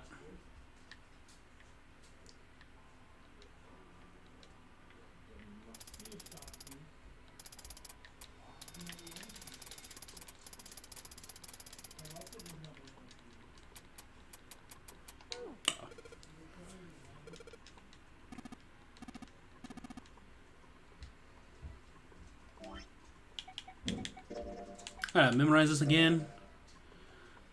I'm just gonna write this down.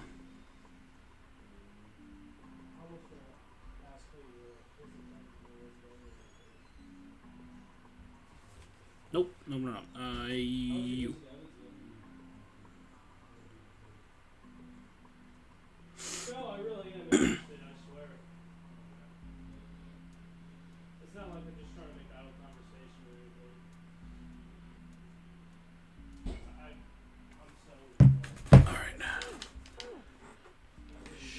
That's not what I meant to hit it.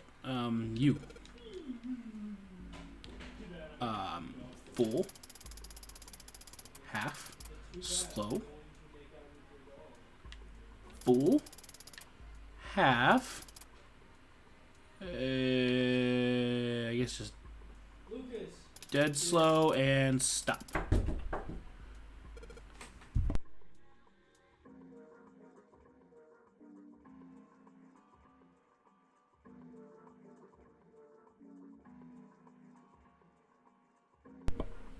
Confuzzled. No, that's weird. Thought I'm hitting the right speed. Did I mess up? No, I don't think so. Look, something's happened on the back wall of the wheelhouse. Yeah, you're right. Let's check it out. Why do you keep going that? Honestly, okay. On the back. Oh, this. Something on the wall looks kind of like an arrival board. A whole bunch of words on the left side of the display. What the hell is this? Their names of ports across the world. I imagine it's showing us the ship's route. You know, just like the ones you might see on an airport. Departing XX carrier, XX flight, XX at XX00. Like that. Oh, I get it. It does look like those are the names of all the ports along the ship's route. Looks like only one of those has a time on it, though. The time on the last line. Right. 10 seconds past 3 o'clock. Perhaps that's the arrival time?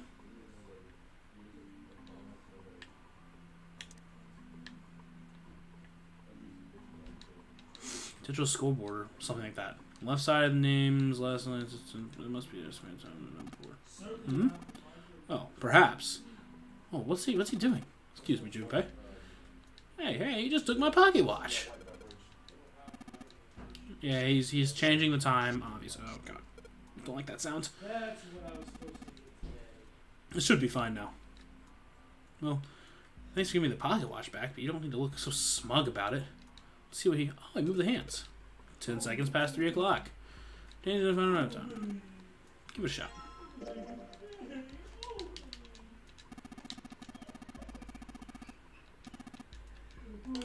I know, Ace. I know. Looks like this is some sort of lock. It's got a weird shaped information. Actually, it's shaped just like a pocket watch I've got. Don't know how to recognize that, but whatever. Seems you were successful. Well done, Junpei. Hey. Oh, hey, Clover. What? Look, we unlocked the door. Now we can get out of this room. Oh. Well, let's go then. Clover? Seriously? You stooped to that level? Oh. Can't really talk to her, so I guess we'll just leave, I suppose.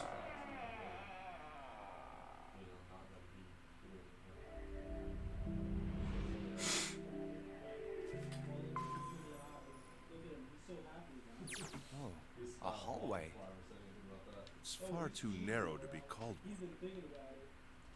They found themselves in a small space outside the wheelhouse. On the left was a wooden door. This seems to be the only route. Yeah, let's go. Junpei pushed it open and stepped into the room beyond. Wow. Nice.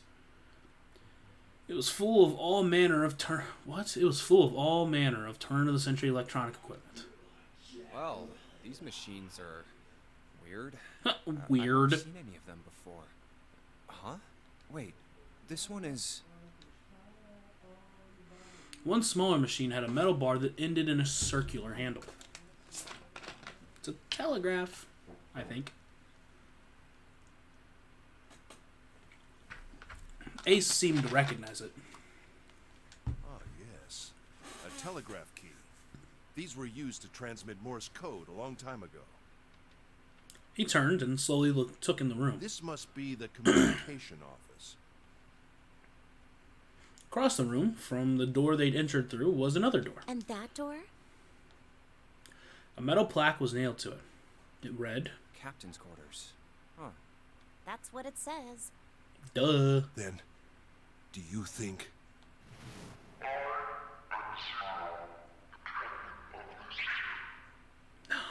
He ain't in there. Ace swallowed.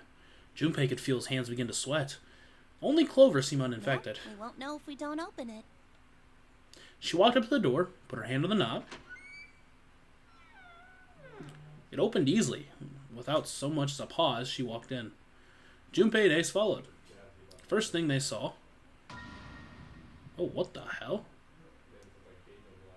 Was a man on the floor, covered in blood.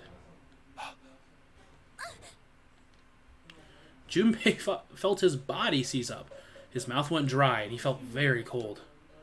The blood in his veins slowed to a crawl, and his heart tightened like a fist. Not again. This was the third time he'd seen the horror of death laid out before him. He didn't think it was something he could stand to see much more of. Still, he hadn't begun to accept that whatever it was that he saw, whatever happened to him, was beyond his control, and whatever force controlled him was driven by a determination that he could not hope to match. Damn. Oops, wrong button. A sense of helplessness, of desperation washed over him, left behind a feeling of utter emptiness that wormed its way through his body like acid. No, wait. We didn't check his pulse yet. Maybe he's still alive. Fueled by that spark of hope, Junpei ran to the man's body, and his heart fell. When he touched his hand to his neck, Pulse. the pupils had dilated and he wasn't breathing. He's dead. Damn. If only we knew how it happened. Junpei lifted the man's already stiff body. There was a deep red wound in his These chest. wounds. I wonder what killed him. Junpei did not have to wonder long. It must have been this. Ooh. For lying next to the corpse was an axe. The entire blade of it was drenched in bright red blood. From the shape of the man's wound, there could be no doubt that it had been made by the axe. Junpei looked at the body again. A lake of blood stretched out around it. It was wearing the clothes of a ship's captain, although they were stained with blood. His clothes. A captain. Does that mean this guy was Zero? On his left hand was a bracelet. The number on the bracelet was 0. Bracelet 0. It was only then that Junpei had noticed a stench of blood that filled the room. He couldn't help but laugh. There was nothing else for him to say. It was too simple, too obvious, too straightforward. If there hadn't been a dead man on the floor, Junpei might have thought it was a joke. It may be wise to find a way out of here first. Yeah, you're right.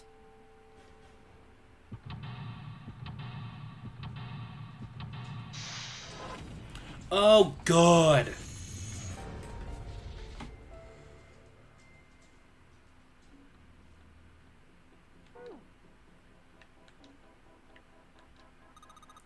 A camcorder? Oops, I gotta move this. I forgot to do that last time. Looks like it's pointing at the door. Well, the power's on. Why would someone want to videotape a door? I don't know. Is there...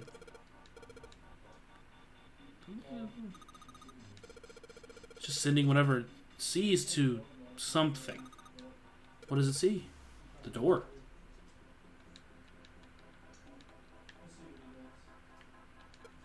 Control panel for the exit light. I guess I gotta put in a passcode. I don't think it's just about numbers. There's a hole in the bottom right of it, see? Hey, you need to put a key in it first.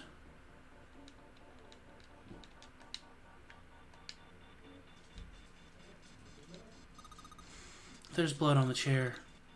Do you think this was the dead guys? Yeah, probably. No. What are you gonna do? This is his food. Move the sheets and took a look under the bed. There's a lot of space. Somebody could hide down here.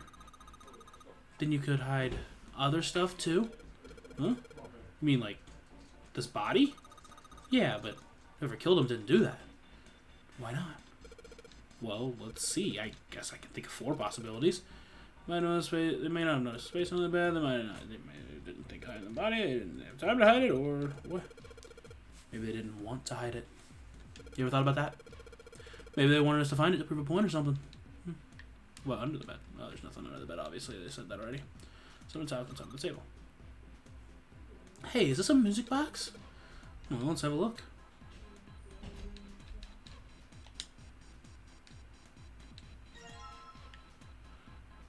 Music box.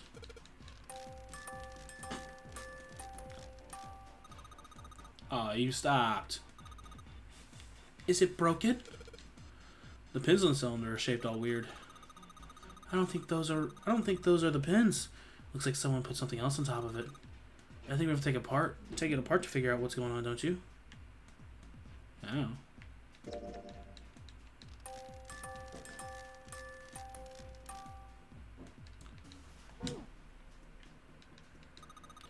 It's a lamp, but it doesn't turn on. I don't think there's anything special about it. A small table. A bed. There's nothing in it.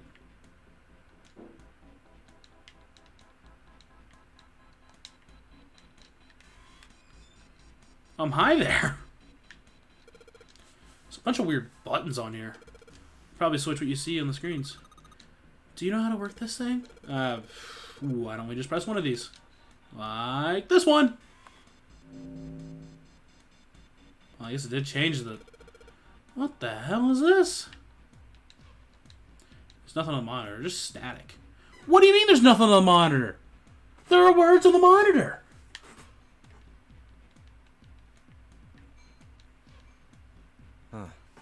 Huh. Junpei snorted with a grim humor for the second time since he'd come into the room. The 4 screens along the bottom had a single letter, each spelling out... Z-E-R-O, huh? What's that spell? Zehro? Wonder what that means. Must not be English. It's like he's making fun of us. What do you think? He turned to Clover, who was standing next to him. Clover nodded. Nothing. It seemed that she cared about little. Of course, Junpei could hardly blame her, given the strain she was surely under. Junpei was somewhat surprised she had responded at all. Still, he had to ask. He gestured toward the corpse. What about him? Do you think that's really Zero? Clover shook her head weakly. There's no way that's him. Didn't I tell you already? Zero is one of us. One of us. One of us. One of us. Oh, damn. You did tell me that. I completely forgot. Yeah. Right. Well, even if he wasn't one of us, there's no way that man could be Zero. I suppose you're right. Don't you get it? The letters that spell Zero on the TV screen, the captain's clothes he's got on, and of course, the bracelet with a 0 on it. It's too obvious. Look, this is Zero right here. This dead body is Zero. Isn't that kind of fishy? You're right. Only an idiot wouldn't see through something like that. No, that's not the point. So I'm not trying to make fun of them for thinking a trick like this would work. I'm sure they didn't think it would work, which makes me wonder. Are you gonna finish your line, Junpei? I think this is a challenge. Guess A not. challenge from the person who's really behind all of this. He's making fun of us. Don't you get it? If whoever killed this guy really wanted us to think this corpse was Zero, they'd never have put a bracelet on him. That's fair. Walking around with a 0 bracelet would be like hanging a sign around your neck that said, "I did it!" I did it! Anyone with a brain would be able to see that this guy is supposed to look like everything Zero is supposed to be. Just like we did. The killer must have known we wouldn't think he was Zero and put the bracelet on him anyway. Do you know why? Why? Like I said, he's mocking us. Too bad, suckers. This isn't Zero. Where's the real me then? See if you can catch me. It's the same bad joke a lot of criminals like to play. They'll just sit back and watch people run in circles. That's really twisted. But it almost seems kind of childish. So you know, after all, you are 12. Yeah, you're right. It's really childish. It's like it's just a game to whoever this person is. That's what seems funny to me. Are you trying to say it's you? Just saying. You pointed out, kind of childish. It's really childish. There's only one child here. We're looking at her. Can you stop? All right, let's get back to the point. Who killed this man? Chekhov's gun. I don't know. And what's this guy's deal? Who is he? How would I know that? If I knew anything, I would have told you. You have no idea who he is. Why would I? Damn, you're just grilling her, Junpei. What about Ace? What if he knows? Junpei sat back on his haunches and thought. We should check and see if he's got anything on him that might tell us who he is. Give me a hand here, Clover. Huh? We gotta flip him over. How else are we gonna search his pockets? Clover didn't move. Okay, fine. Guess I'll do it. Fair. Junpei had no choice but to move the body on his own. There's another dude here. Here we go. He grabbed hold of an area not completely covered in blood and shoved. It took a moment, but eventually Junpei felt the man's bulk begin to shift. But just as it did, something fell from the man's left wrist. Hey, it's the bracelet with the zero on. The bracelet was zero on the face. Yeah. Yeah. Oh God.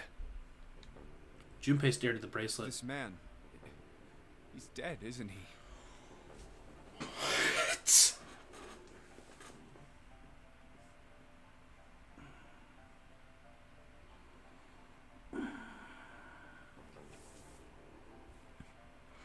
Good job just figuring that out, Junpei.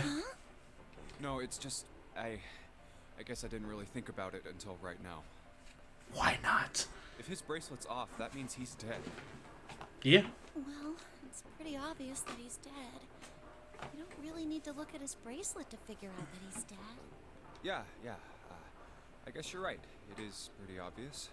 Well, he looks a lot better than the other bodies we've seen, though. You know? Not a good joke to make right now, Junpei. If there wasn't all this blood, he almost looked like he was still... That was just abysmal, Junpei. I know it's kind of a messed up thing to say, but he kind of has it better, you know? What? Dying from a bomb going off inside of you? I mean, that's just... Painless. I don't know any better. Some of Snake's bones went right through his skin. Who I cares? think the explosion must have thrown him against a wall or something. There was a broken bone just sticking out of his left arm. And... Suddenly, Junpei realized what he was saying, because he's a fucking idiot. How could he have been so cruel? He clapped his hands over his mouth. But it was already too late. He turned to look at Clover. She was glaring at him furiously. What did you just say? What? Her words sounded cold. He knew an apology could hardly atone for what he'd done, but he tried anyway. Oh man, I am so sorry. I shouldn't have said that. I really don't know what I was thinking. I mean... I don't know what you were thinking. No, that's not what I'm talking about. What did you say about his arm? Arm? Yes, his left arm. You said it, didn't you? Well, yeah, I did, but... I mean, didn't you see it too? Of course not. I could barely look at him. There's no way I was gonna see the details. Clover took a quick deep breath. I can't believe I'm about to be told right. I'm about to be said. I'm about to be right. Are you sure it was his left arm? Junpei thought back. Yeah, I'm pretty sure it was. I said this. They made it very clear that it wasn't him. And he had a broken bone, right? What the hell are you getting at here? Just shut up and answer me. She shoved her face closer to his. He could see the fire in her eyes. Hey, your eyes are on fire. You want to put that? No, okay. Junpei winced and swallowed. Yeah, he did. It was pretty bad too. bone was sticking out of the arm. No sooner were the words out of his mouth than Clover's expression changed. Clover? What's wrong? Look, I'm sorry if I said anything. Suddenly, she was crying. Junpei wasn't sure what to do. Thank you. It was close to the last thing he expected to hear. Huh? What are you... Junpei had no idea what just happened. He didn't think he'd done anything worthy of thanks, and he couldn't understand why she would have chosen that moment to begin crying. So he simply stood there, confused. Thank you so much, Junpei. He's alive. She thanked him again, and then something even stranger happened. Hi. Clover threw herself into Junpei's surprised arms. Hey, what's going on with you? I'm sorry, it's just... I'm so happy. He's dead. No, he's alive. Yep, I knew it. But why? I don't know what the plan was, but he is alive. The body in the shower room, it isn't his. It isn't my brother. Huh? It's not Snake. Why on earth would you think that? Because his left arm is... She stopped herself. I'm sorry. I really shouldn't be talking about this. I think you probably should be. I think this is important. Junpei decided it would be prudent not to press her for any more information. If she didn't wish to tell him, she certainly had a reason for doing so. Perhaps more importantly, however, if Clover was so certain, then she was likely right. Wait, so you're telling me you aren't going to ask her for more information? That meant the body in the shower room wasn't his. It wasn't much, but that knowledge lifted some of the weight from Junpei's heart. He's still alive. I feel like it's important to know what's wrong with his left arm, because just saying. I'm so happy. Sure. Sure.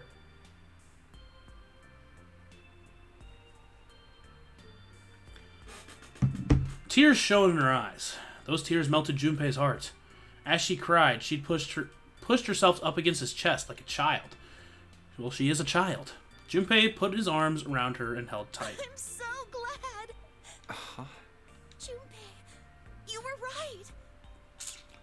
right. What can I say? No matter what happens, you can never lose hope. What can I say? I'm goated. You have to remember what's most important, and that's to have faith and to have love. Once again, I'm goated. If you can remember all of those, that'll bring you good luck. Clover reached into her pocket and pulled something out. That's... It was a laminated bookmark with a 4-leaf clover. I only made it here because you gave me this. Well... I was suspicious of everybody, and I was angry and miserable. Sure. But because I had this 4-leaf clover... That's a good point. Well, no, 6-8. Hold on. Maybe. I don't know. Because of what you said to me, Yeah.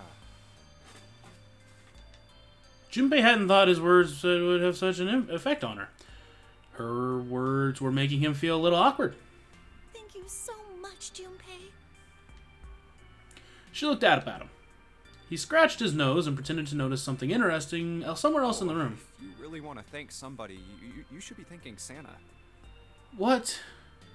You should say that? Santa? Why? Well, he was the one who gave me that thing. And the words for each leaf, I got that from him too. Oh. Then suddenly, Clover broke away from Junpei. Huh? He looked confused. He hadn't thought she'd react that poorly. Clover began to pace across the room.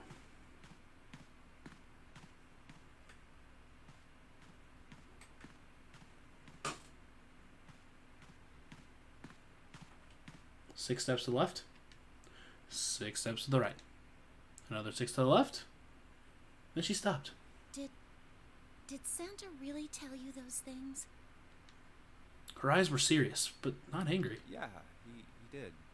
Did I say something wrong? Oh no, not at all. In fact, this could be really good news, I think. You think? Santa knew about the words and the clover.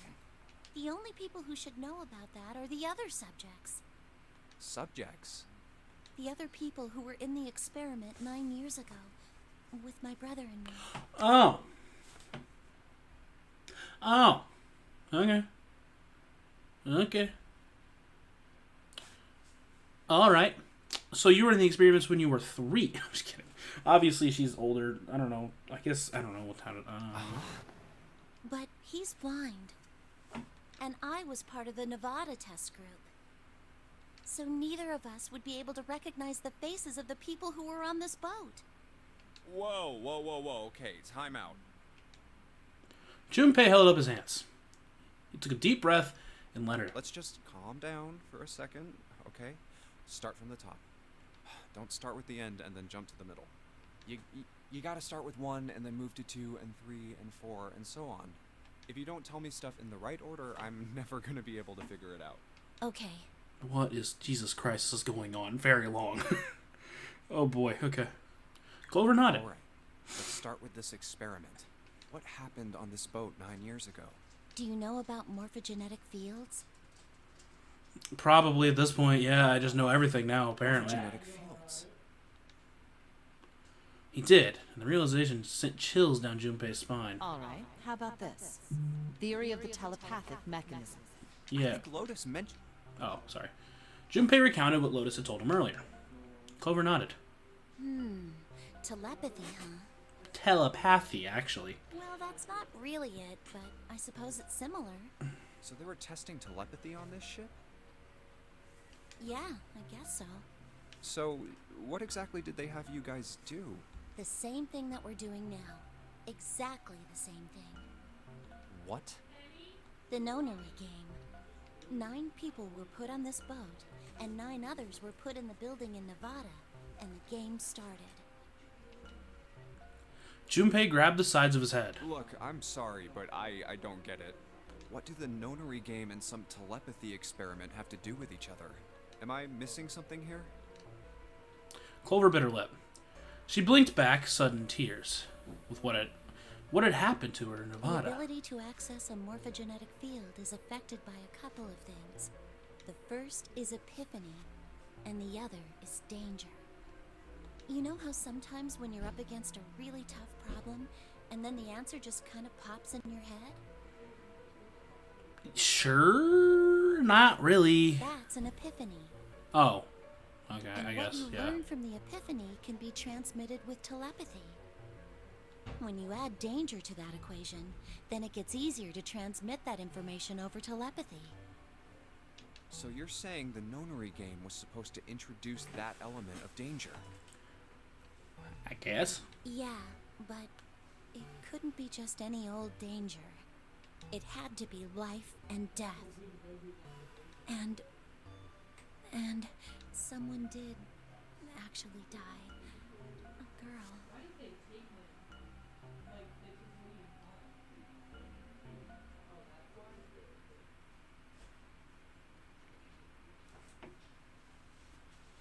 We're back. Okay, we back. We back.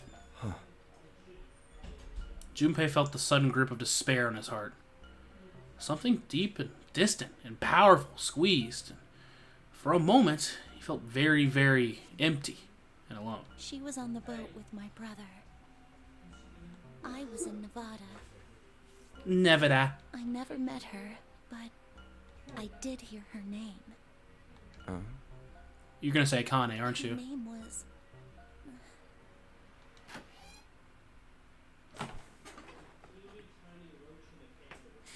Fuck you, Ace. Every time. The sound of the door opening was like a gunshot. Junpei spun around. Oh, my apologies. I seem to have disturbed you. Just give me the name and we're not gonna tell him what it's about. Ace! You two must have strong stomachs. That's a good I point. can't imagine how you could stay in this room for so long. Ace glanced down at the floor.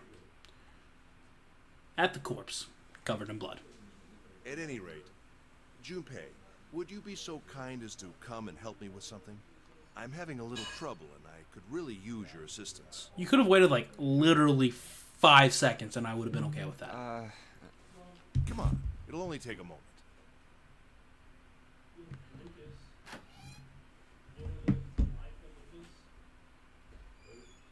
With that, he turned and walked back toward the communications office. Clover waited until he was out of sight and spoke in a small, quiet Everyone voice. needs to hear us. We can talk about this later. Just give me the name, because I swear to God if it's Akane. Huh? Hey, wait. Clover ignored him. From outside, Junpei could hear Ace calling. Junpei, what are you doing in there? Hurry up. Grumbling to himself, Junpei stomped off toward the communications office. Really?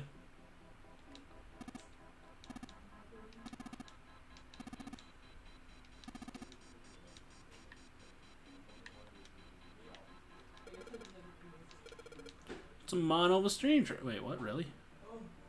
That kind of looks like it, actually. Yeah, I guess it's true. Cable comes out of this thing's connected to... wasn't listening. Pair of headphones. Can't hear anything. Guess whatever they were connected to doesn't work anymore. Ace, look. It's a monkey with glasses. Are you feeling okay, Junpei? Junpei, are you okay? Just normal light. Well, it won't turn on, so maybe it's not that normal.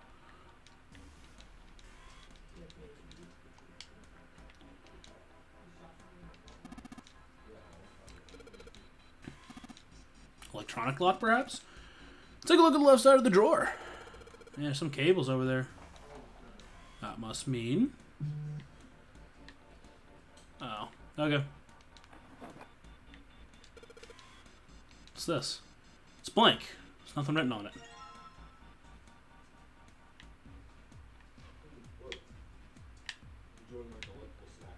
That's so fucking nasty.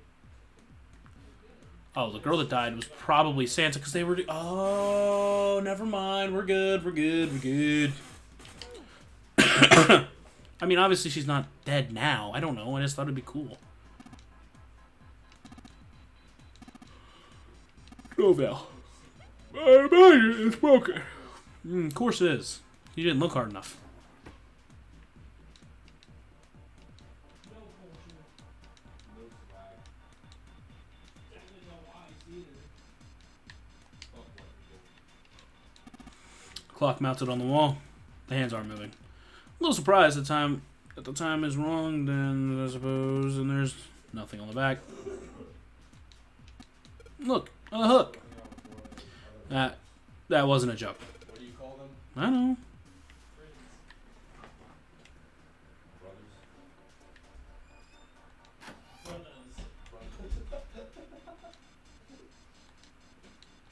No ERS, just like it's niggas. You're right.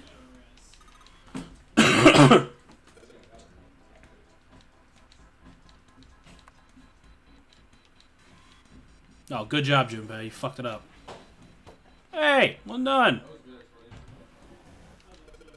What's the deal with this? Some kind of code?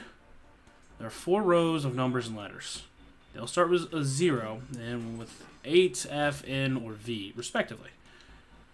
Maybe something to do with the number bases. A drawer. There's nothing inside.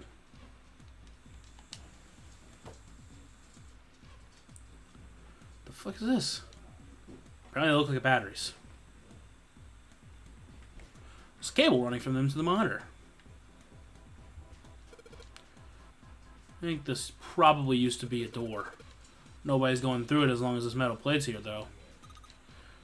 Well, even without the metal plate, the desk is in the way.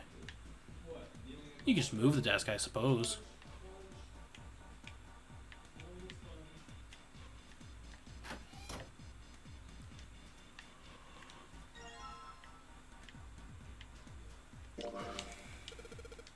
Alright, the screwdriver ought to make short work of... Okay, I got a cylinder.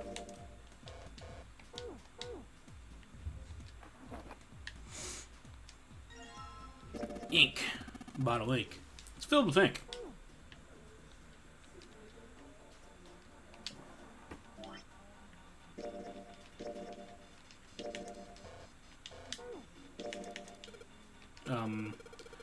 Guess I'll put the ink on the cylinder. There we go. I just gotta roll the cylinder across a piece of paper, and if I'm right, the ink should Morse code. As just as you suspected, right? Now you have a pattern with dots and lines on the paper. Imagine it's Morse code. Dots and lines are the dots and dashes of Morse code. Old telegraph machine. If I'm honest, I have no idea how it works. Old telegraph machine. This is here. Okay.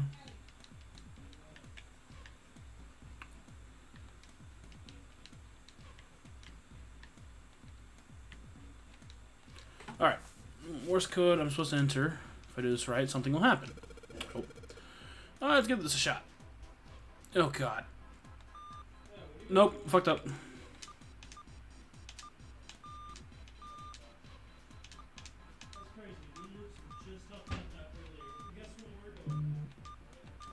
Meep, meep, meep, meep, meep, meep.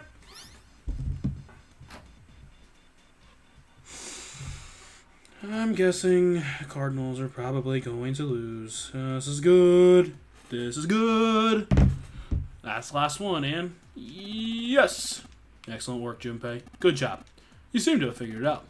You've unlocked the drawer.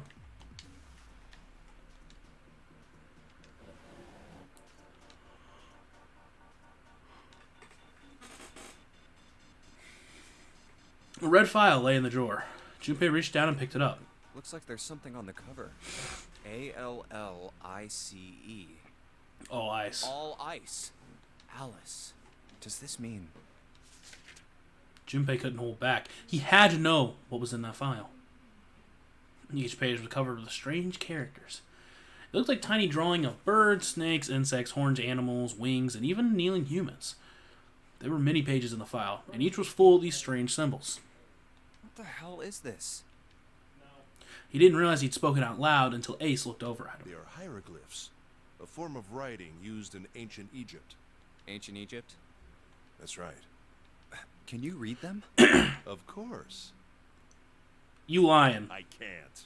Yeah. What would make you think I could? I don't know. What the hell? Junpei flipped through a few more pages. It wasn't just one or two pages that were covered in strange symbols. Every single page was covered in them. Whoa, the whole thing's like that. Trying to read them was pointless. Junpei wasn't going to waste any more time with them. He made to close the file. Something fell out. Huh? What's this? He bit down and picked it up. Oh, a key card.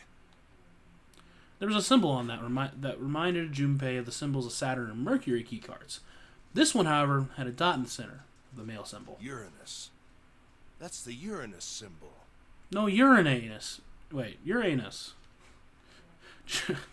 I'm so stupid. Junpei looked over to see Ace examining the card. In addition to the Uranus symbol, there were 3 words engraved on the card as well. Something's written on the bottom. Bottom deck library. Bottom deck library. This must be the key to the library, then. So it would seem. Bottom deck library. Oh. Junpei remembered something he'd heard from Seven when they'd been in the chemical closet. Seven said something like... Alice sleeps in a small chamber past the forest of knowledge beneath the navel of the... Could beneath the navel mean the bottom deck, and the forest of knowledge is the library?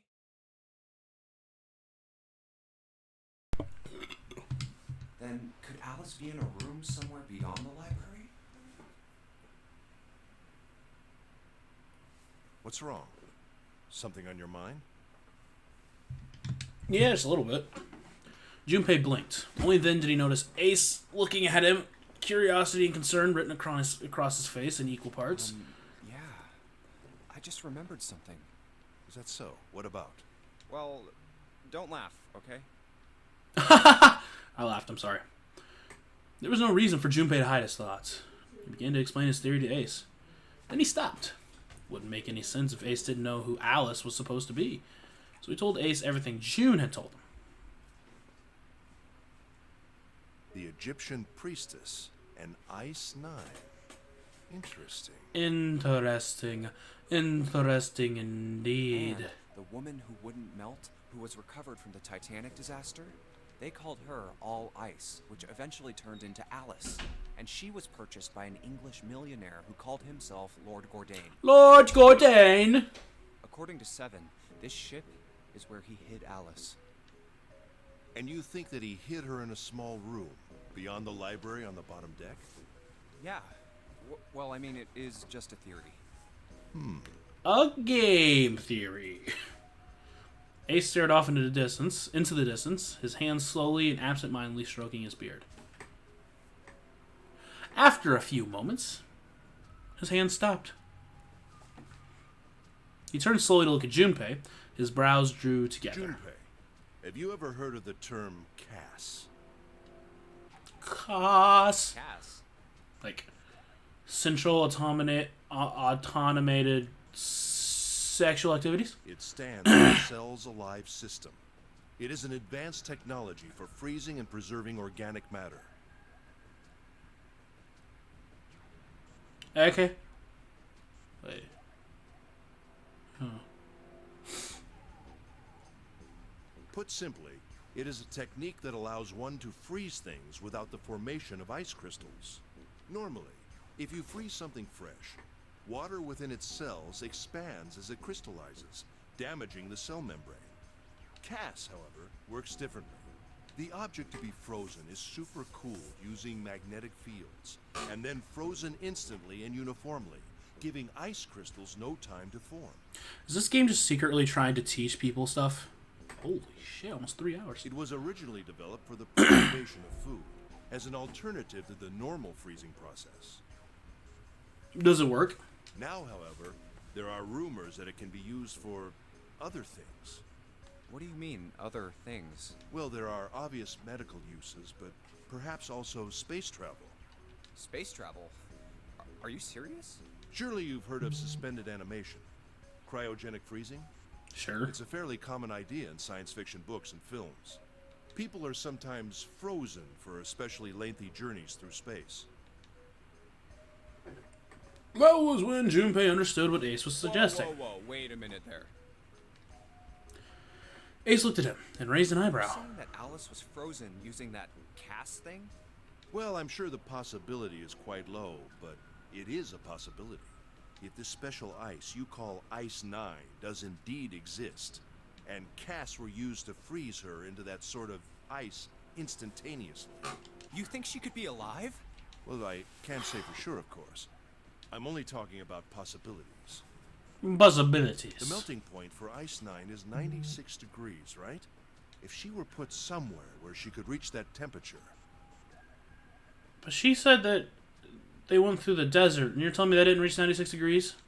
That's nuts. Are you really saying she could have defrosted and started walking about? You're quite right. It does sound unbelievable. But if she had, then we would have an explanation for the man we found dead on the floor. Whoa, that's a leap in logic, my dude. You mean the guy dressed like a captain? Yes. He was dead when we found him. Clearly, he was murdered. But if he was murdered, then by whom? And if by whom, then by where? If by where, then by... I don't know. It couldn't have been one of us. That would be impossible. Well, I guess you could be like, well, then by whom? And if by whom, then by what? In order to enter the captain's quarters, one must first open door 1. That door that requires the Earth key prevented us from accessing door 1. Who was it that opened that door? Santa and Lotus. Right. Clearly, the two of them could not have opened door 1, or any other door for that matter. Yes, but how would she have gotten in there? Who else then could have done so? Again, how would she have gotten in there in the first place? Because she couldn't have opened any of those doors either. Junpei thought for a second. After Santa and Lotus used the Earth key, they turned back and met up with me and June. Then we returned to the large hospital room and found Ace, Seven, and Clover. While we'd gone into the shower room, Ace, Seven, and Clover had stayed behind. But it's impossible for those three to open door 1. But what about when June and I took the elevator to door 2. No, still won't work. We were only gone 5 minutes. No human being could have run to the captain's quarters, killed that guy in there, and run back that fast. It would be impossible for any of us to be the murderer. That being the case, who could have killed him? Wouldn't it make sense if his killer was someone who had been in the ship for some time? A person like that would know the ship well. They would know the locations of all the hidden passages and secret doors. Well, how long do you think she's been here? The numbered door Awake. would mean nothing to someone like that. It would be a simple thing for them to enter the captain's quarters. This is a big leap. This is a big, big, big leap in logic. And you're saying the killer was Alice? It was Junpei's turn to raise an eyebrow. Ace drew his thumb across his lips thoughtfully. Well, this is all only one possible theory. A cryogenic theory. All ice. Is she really somewhere on the ship? Junpei had only one clue. The key in his hand. Maybe this card will give me access to the Forest of Knowledge and the big mystery. What could be there beyond the Forest of Knowledge? Anyway, whatever. It's gonna have to wait. I can't do anything right now. I'll come back to this later. Gripped the key. He gripped the key card tighter, shoved it deep into his pocket. Nice. Unique key. Key with a leather case. It isn't metal. I guess it'd be ceramic. Junpei, have you found the key holder that might fit it? Sure I have.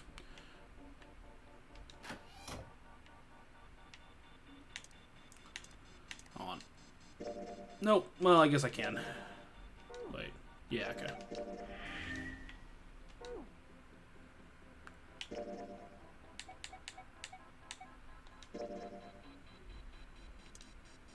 Wait.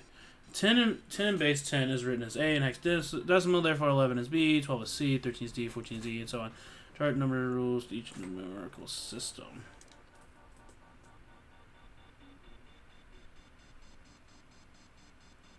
Okay.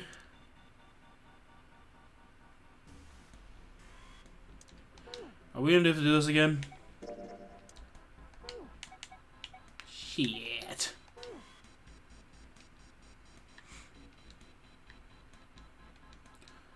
Oh, yeah. Maybe the key I got earlier?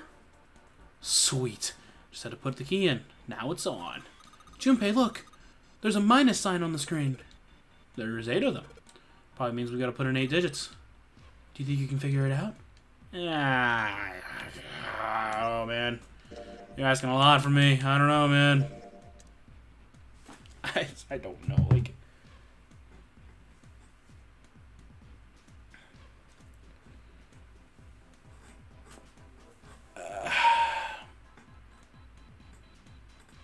I have no idea. I can try...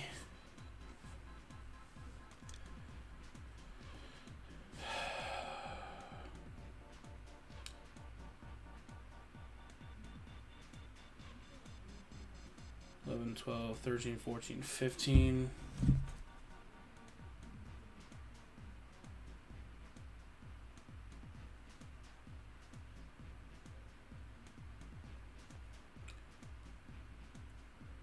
$17, $18, $19, $20, $21, $22, $23. 24, 25, 26, 27, 28, 29, 30, 31, 32. I doubt this is right, but I can try it. 8 digits, huh? What's the way the 8 digit numbers? Kept pressing it answer. Yes. Nope. Oh, shit. Sorry.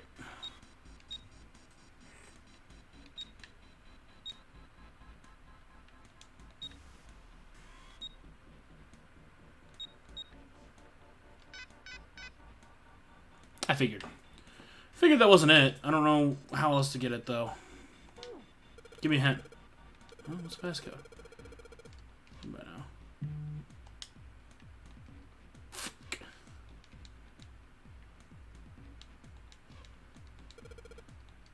Dog, I have no idea.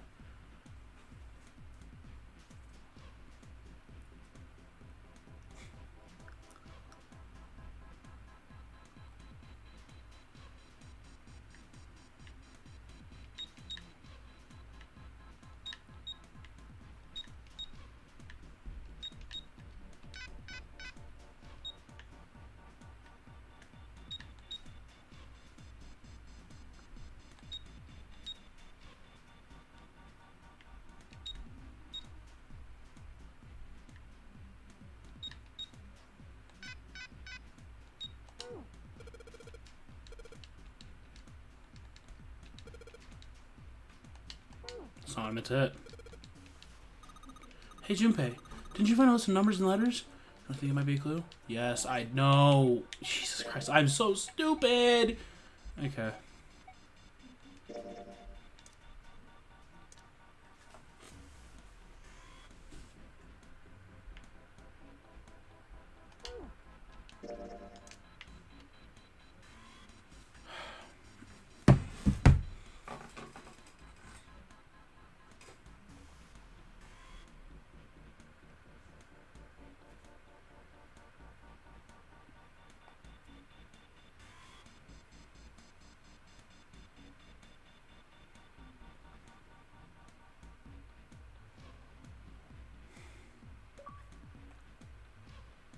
I have no idea.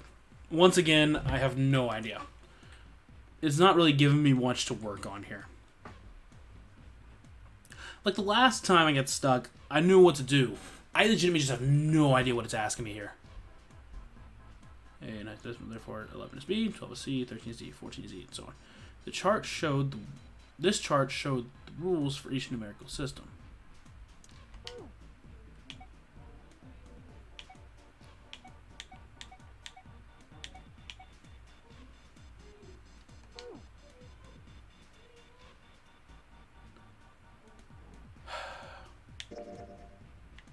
That ain't gonna help.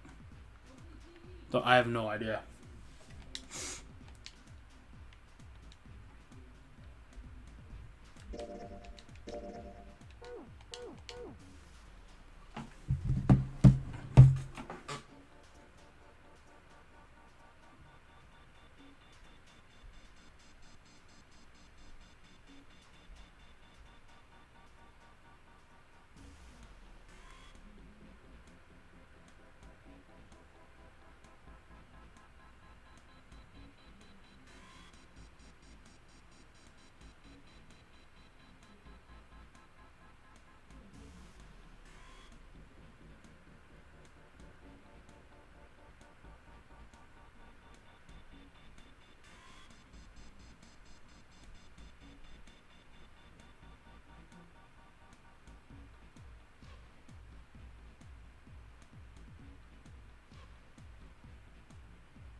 Oh, you need 0 in base 36. Okay, I see it.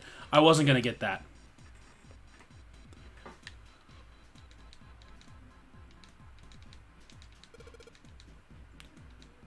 Yeah, I wasn't going to get that.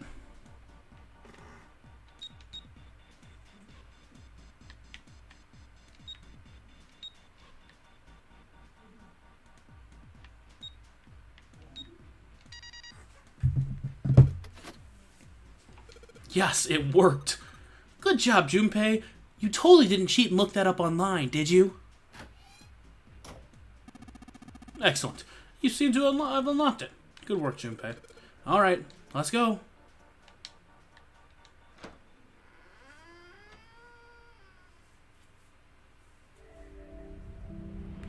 You found it! Totally you didn't cheat. Oh, God. Stepped out of the cabin's quarters and into another hallway. The hallway stretched out in front of Junpei for a bit before turning left, like a great backward L. Right, let's go. Junpei rounded the corner, took off down the straightaway.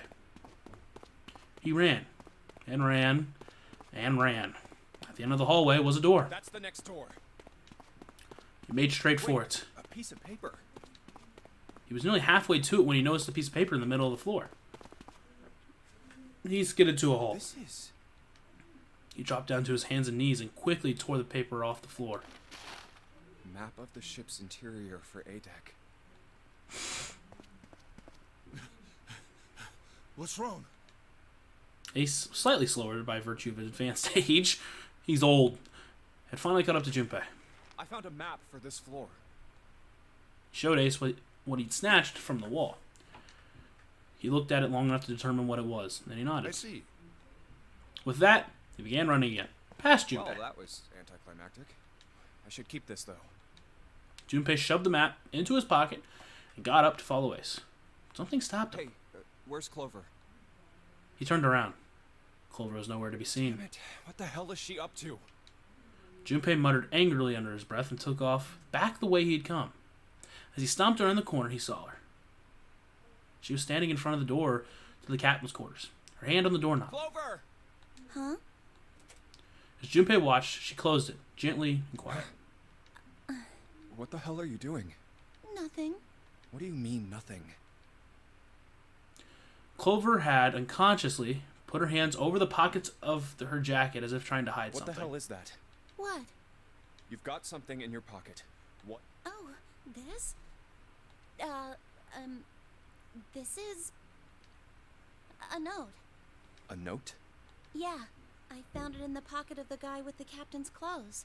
It said something about the darkness of the sinister hand or something.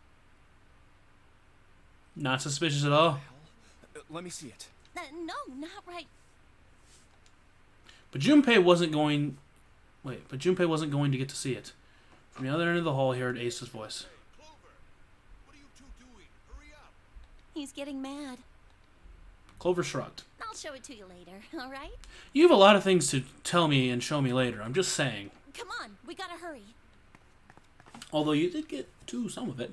Before Junpei could protest, she was gone. Around the corner and off down the long stem of the L. Oh, a note? A note. Junpei was curious. There was something else that bothered him. From the look of that pocket, it doesn't particularly look like just a note. Jeez, what are you thinking? For crying out loud. Junpei did his best to convince himself that it would make sense later and ran off after Clover.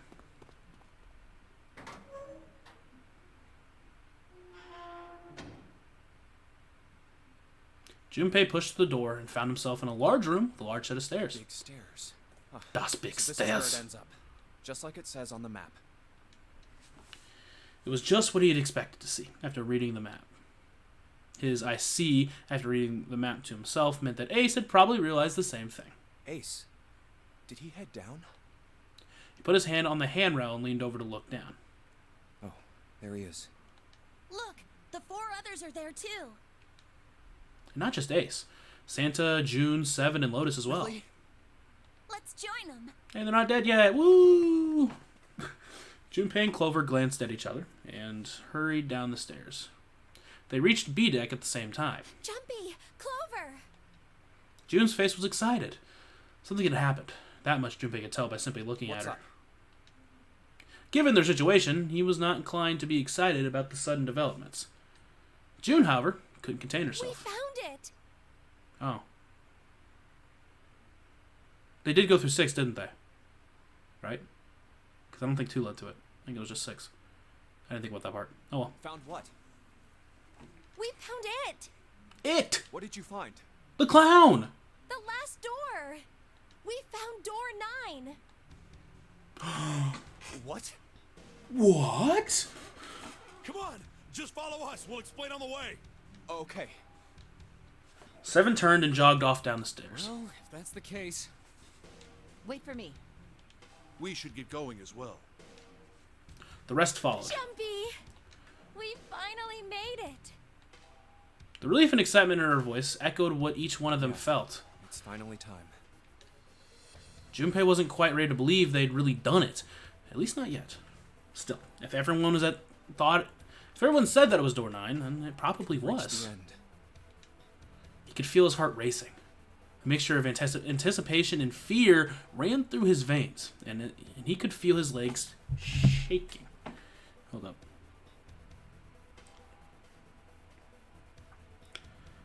Hate to leave this on a cliffhanger for a second, but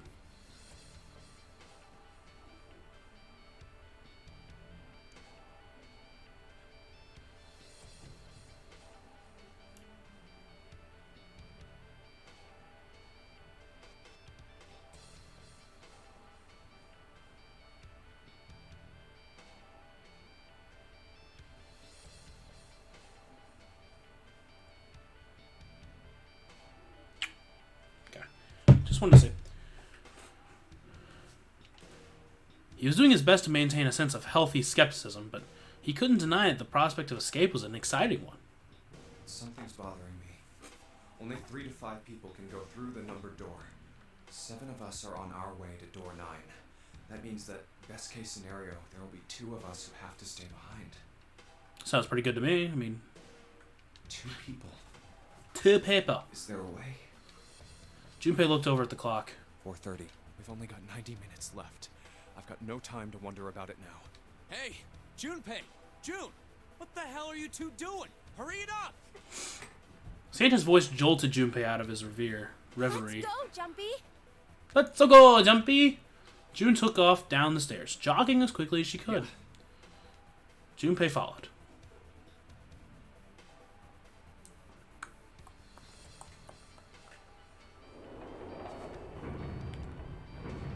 Oh boy, we're getting there. As a group, they piled onto the elevator and rode impatiently down to E-Deck. It looked familiar. There was a metal grate between the 2 elevators. Seven grabbed hold of it and began to talk. I know I told you I'd explain it earlier, but honestly, there ain't much to explain. After we split off from you guys, the 4 of us got into the elevator on the left, and that took us to the other side of the grate. After that, we headed down another hallway. It took us toward the bow and eventually to the number 6 that you 2 found earlier. We opened it and kept going. There was another locked door behind it, like usual, but this time we had to complete 2 different areas before we could unlock it. Once we were through that door, there was another hallway that went the other direction, toward the stern. So, on your way, you found the elevator. That's right. So, in other words, you kinda did a lap, huh? You came from that side to this side. Yeah. With that settled, Junpei looked around. Where's the number 9 door? Over here. Follow me. Follow me. Seven began walking down the hallway that lead toward the stern. Junpei and the others broke into a jog to keep up with them. By the way, They had been walking for a while, June in silent step with Junpei when she spoke. you know, it's because of Santa that we're all here right now. Santa! That all 7 of us are going to door 9. What? You don't get it? Santa, 7, and Lotus, what's their digital route? 9. It's 9. That's right. They could have just left me behind and kept going if they'd wanted to. But they didn't. Yes, because Santa wouldn't let them. He said we can't leave June and the others behind. That's why we went looking for you guys. What a stud! Santa's a stand-up guy, I think. I don't know, I could be wrong. That doesn't make 9, does it? No. Also, apparently he is alive somewhere, so I don't know what... And then you got on the elevator and went back to the central staircase. That's right. Well, I wouldn't have called that one. That Santa would be the one to stick up for you. I mean, Junpei felt his eyebrows knit as he considered that. Oh, don't get me wrong. Perhaps June had sensed Junpei's concern. I don't mean that 7 and Lotus said they wanted to leave me behind. We were just talking about it, and Santa objected to it first. is that so? I don't know about that. Junpei was about to respond when 7 suddenly here. stopped. In front of them stood a door. So, is this... This is door 9. Yeah, you can just walk through. Yeah. Junpei couldn't see Seven's face, but he could see him nod. There's no other place for us to go. Nope. Just look around. There's a big old iron wall at the end of the hallway. The other hallways on the left and right are blocked by metal grates. I see. It looked as though 7 was right. The door in front of them was their only choice. All right, let's get moving. He pulled open the door and walked in. Junpei took a deep breath and followed. It appeared they'd been telling the truth. No way. The first thing Junpei saw as he entered the room was the number. 9! Like all the others, it was a rough thing. Made of paint. The door was decorated, set on the wall in the back of the little rectangular room. Junpei ran up to it. The 9 door. Das 9 door. It was a large double door with powerful styling. Something about it almost majestic. And it made the red paint look especially garish. Finally here. Junpei grabbed the handle and shook. It didn't budge, but then he hadn't really expected it to. The red was bolted to the wall next to the door. It Its display read vacant. No doubt about it. This is door 9. Oh, finally! This is the last. Junpei felt a flood of emotion wash over him. He felt a chill down his back, and his chest tightened even as his blood began to boil. There was a moment of complete silence. Look behind you. He turned around. Behind? What? Junpei could scarcely believe what he saw. Why? A door and a 9. There's another one? Yes, sir. Hey, what the hell? What the hell is going on here? His words came slowly, and his brain struggled to understand what he'd seen. On shaky legs, he made his way to the second 9. It was a small door, set parallel to the door they'd come through, but in the other corner of the room. 9. There was no mistaking the number. And if any more proof was needed, a red was bolted to the wall near the side of the door. There's a red there too. That means... And of course it won't open. He grabbed the handle and shook the door. Not because he expected it to open, but because he had to make sure it was real. Why? Why the hell are there 2 doors? It was Ace who spoke first. Do you think perhaps one is the right door and the other is the wrong one? Lotus was skeptical. I don't know about that. It seems unlikely. What makes you say so? Well, think about all the rooms we've been through so far. They're full of puzzles, but there are always hints about how to solve them. I'm pretty sure there aren't any rooms where we just had to go with our best guess and leave it to instinct to solve the puzzle. Do you really think that at the very end of the game, Zero's going to suddenly throw in something that depends entirely on luck? Then you're saying there's some sort of hint in this room? No, I don't think there's a hint anywhere in here. There is a big coffin right behind us, and I have the key. I searched it very well when I was in here before. I didn't find anything that might have been a hint, though. Well then, that means... Yeah, both of these are the right door. I mean, if you think about it, Zero never actually said there was only one door with a 9 on it. It is hidden, seek a way out. Junpei began to mutter to So himself. if there are 2 number 9 doors, if we split it up right, That's not gonna work. Junpei blinked and looked up at Clover. She held out her hand. You've got a notebook and a pen, right? Can I borrow them? Oh, you should tell us what we already know. Slightly confused, he pulled them out and handed them to her. Look at this. Clover opened the notebook to a blank page and set it down on the desk. Everyone else gathered around her and watched as she wrote down a series of numbers. You get it?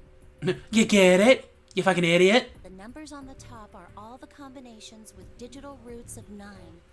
The numbers on the bottom are the people who don't fit. There's only 8 possibilities if we...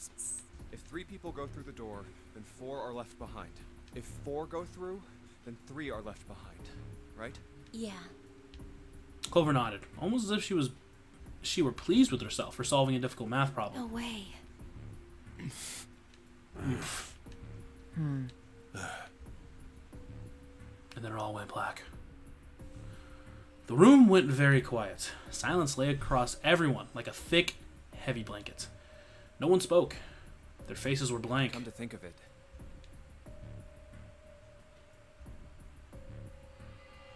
Desperate for something else to look at, Junpei turned his eyes to the room around him. What is this room? The walls were covered in candles. The wavering flame made the shadows of Junpei and his companions look as though they were dancing. 2 rows of wooden pews filled most of the room. looks like it's set up for some kind of ceremony, but what kind? Between them was a strip of rich red carpet. We have seen this, but whatever. The carpet ran straight through the room, ending at the door that pointed to the stern of the boat. At the other end of the carpet... Is that an altar? A coffin! It was a recessed space into the wall. Set into the wall between the two other doors.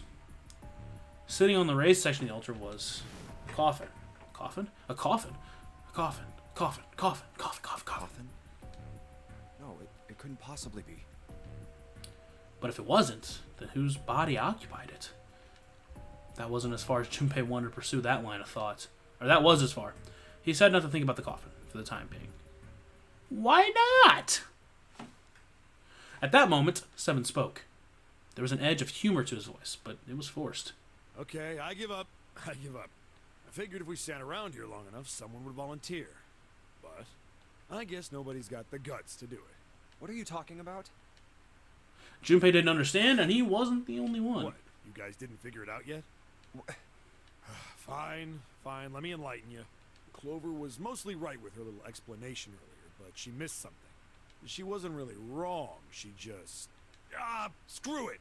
Let me just write it out. Seven snatched up a notebook and began to write in it. Everyone else clustered around the room, desperate for a look. If you're trying to leave with a group of 3 and a group of 4 and get everybody out, Clover's right. But there's another way. Only one combination, though. If you split us up into groups of 3, 3, and 1, you can make this combination. Wait, this means...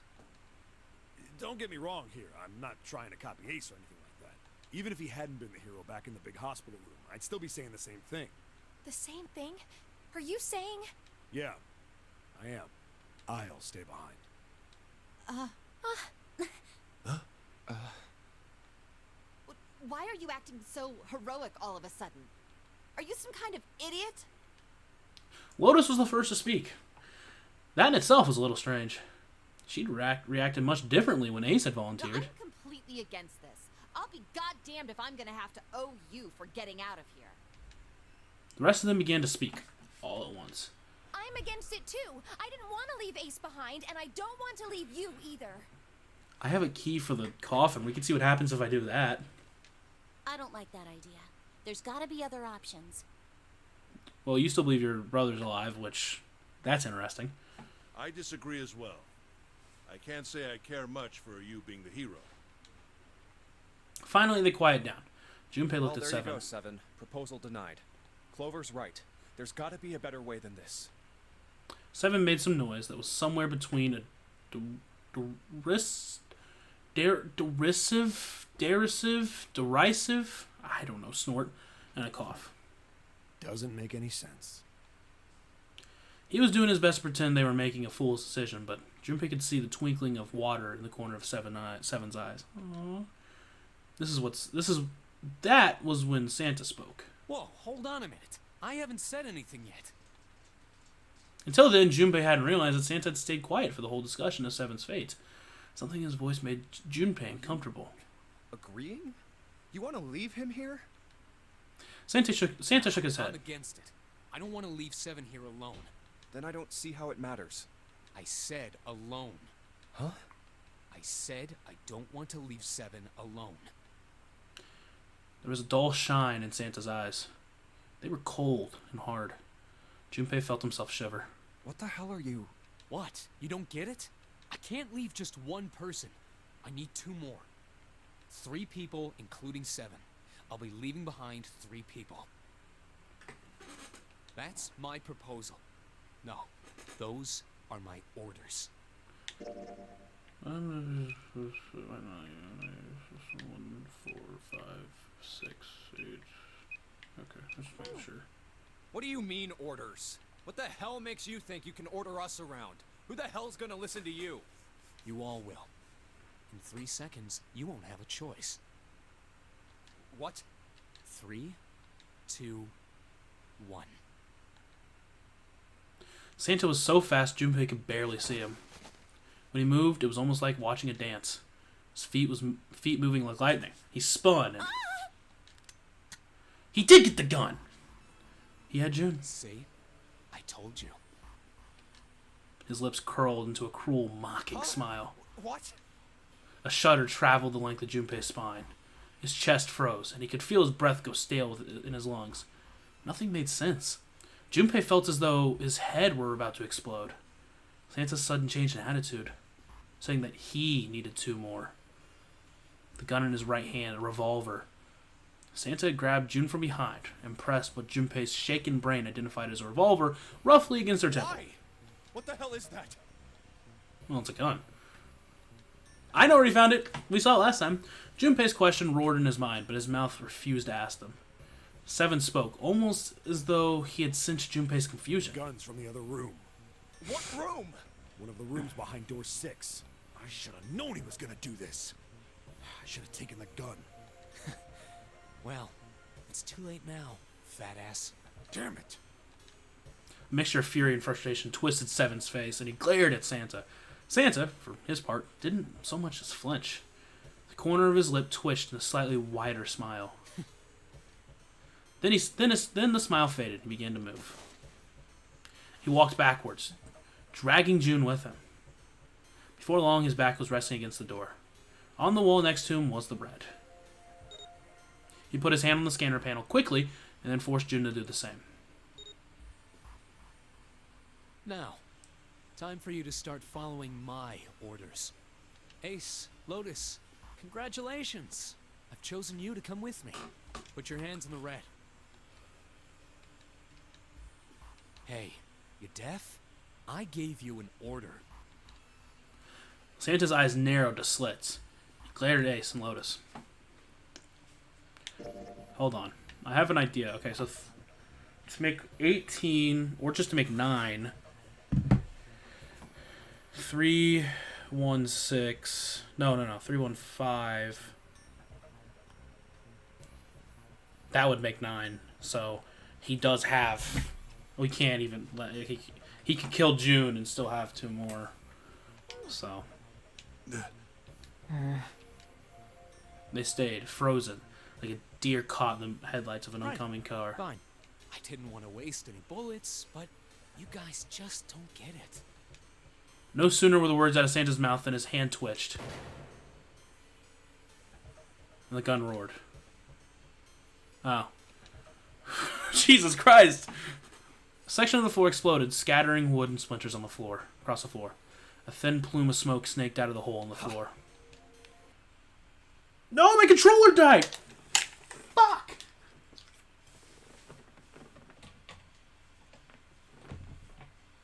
We were so close too. Hold on, almost got it. Almost got it. Okay. Oh, fucked it up. Hold on. We're good. We good. We good. There could be no doubt the gun was real and worked. He really shot it? But why? Santa, why are you... Clover's voice spoke of betrayal and disbelief. Santa, I thought you were one of us. One of us. We were One of friends. us. What? You knew about the leaf words and the 4-leaf clover. Santa's cheek twitched, almost imperceptibly. What the hell is that shit? I've got no idea. You're lying. Shut up. Just shut up, you stupid bitch. Hey! Put a bullet in your fucking head? Flecks of spit flew from Santa's mouth, his face twisted with rage. Clover recoiled, her eyes wide. When she spoke, her voice was very small. Santa. He snorted, then shook his head vigorously and turned to face Ace and Lotus. All right, assholes. What are you still standing there for? Get over here and scan those bracelets. I don't have all day. Oh, what's the matter? Your hearing's starting to go? Going senile, maybe? Ace and Lotus still didn't move. It almost seemed as if they couldn't move. June's face was pale behind Santa's arm. Her eyes were wild, and her chest heaved with every quick breath, like an animal cornered by a predator. Junpei's mind worked furiously. What were they going to do? Then he realized something. There was nothing they needed to do. There was nothing to debate. That's it. June's safety was the first priority. That much was obvious. Doing as Santa commanded meant she would be safe from at least 2 threats. She wouldn't be shot, and she would leave the ship alive, along with Santa, Ace, and Lotus. There was only one thing for Junpei to It's do. the only way. He turned to Ace and Lotus. Please, go. Huh? No way. Jumpy, what are you saying? If you stay here, you're going to be stuck, Jumpy. And so will Clover and Seven. I know, but you don't need to worry about us. We'll figure something out. Right, Seven? Right. You just leave it to us. It's gonna piss me off to do what Santa says, but... Don't worry about me either. There's still something I have to take care of. No, no! You can't! Ace, Lotus, don't come over! Don't worry about me, please! June was almost crying. Junpei walked around behind Ace and Lotus. He gently placed a hand on each of their shoulders. Please. And pushed them toward the door. They almost stumbled, then righted themselves, and took another step, and another.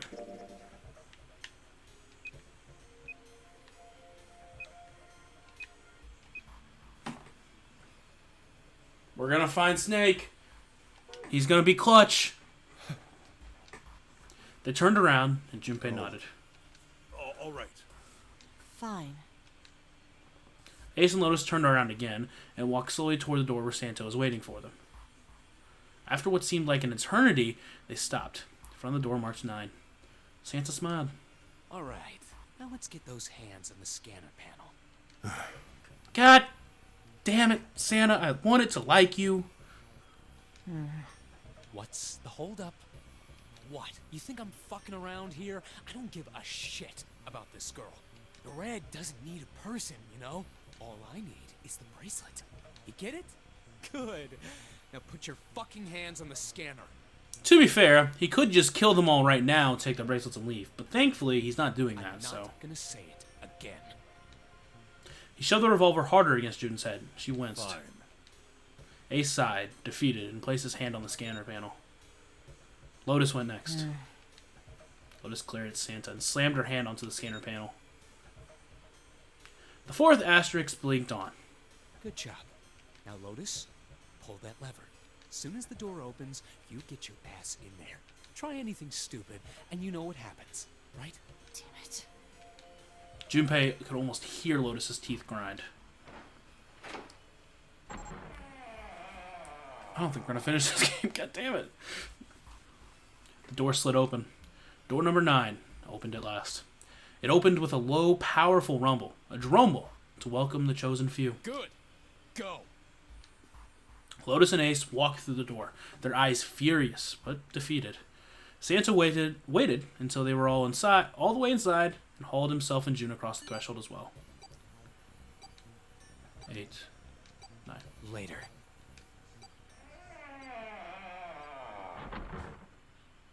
Could have been like, I'm sorry, or like, it's not personal.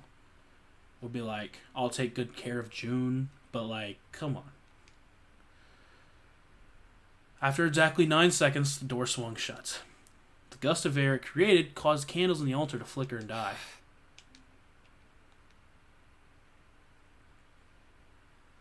The room fell silent. Junpei, Clover, and Seven had been left behind. Clover looked down at her hand, traced with her finger the faint blue veins that crisscrossed them. Seven shoved his arms into the front of his overalls and scratched his stomach. No one spoke. Silence made the air feel thick and oppressive.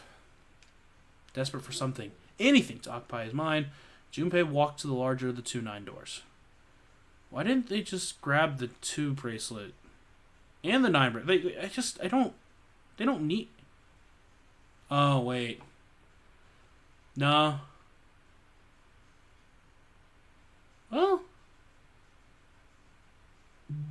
No, I think they do. That's weird. I don't know.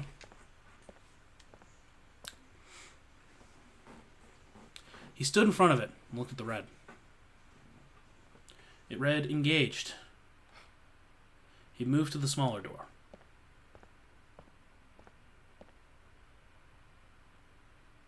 The red vacant. The digital root of the remaining people was 7. 5 plus 4 plus 7, yeah. There was no possible way for them to open the door with a 9 on it. Junpei touched the surface of the door. June. He thought about June. About Akane Kurashiki. Was she safe? That was all that mattered to him. If she was alive, if she had escaped this horrible boat, that was what Junpei prayed for. 7 came up next to him. He pulled off his hat, scratched his head, and sighed. So, what do you want to do, Junpei? Let's pray. What do you mean, what do I want to do? What can we do? Seven opened his mouth to respond when a noise echoed through the room. Someone was pounding on something, vigorously. It wasn't mechanical. It was certainly human. Junpei and Seven looked at one another. What the hell is that? It's just gonna be fucking a snake in the goddamn coffin for some reason. Quiet. Clover motioned to Seven to be quiet. She put one finger to her lips, closed her eyes, and closed her eyes in concentration.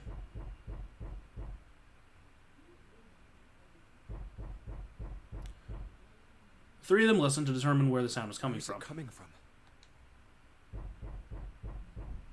Das Coffin. Could it be? Hey, I think it's coming from this coffin. You're right. Let's open it. But how? What are those muscles for? For show? You're telling me to force it open? Just shut up and try. Junpei and Seven grabbed hold of the coffin. They tried to get a good group, but with what little purchase they could find, and pulled with all their... They tried to get a good group with what little purchase they could find, and pulled with all their strength. It's not gonna work. Damn it. It won't even budge. There was some sort of keypad attached to the coffin. Its purpose would not have been difficult to determine. Their eyes were almost immediately drawn to it. Another one? Yeah, looks like it. Do you think we have to put in the right password or it won't open? I think so. The noise wasn't stopping. In fact, it was getting louder. Whoever or whatever's inside this thing wants out. And now. I know that. But how? Without a passcode, I don't think there's much we can do. They couldn't even tell how many numbers the passcode needed to be. Isn't there a hint somewhere? Well, let's look for one. Unfortunately, there didn't seem to be anything near the coffin. Clover ran to examine the pews, and Seven investigated the desk, but they turned up nothing. There's nothing here. Not making this easy, are they? The sound still wouldn't stop. It wasn't a noise that belonged in that. It wasn't a noise that belonged in that room.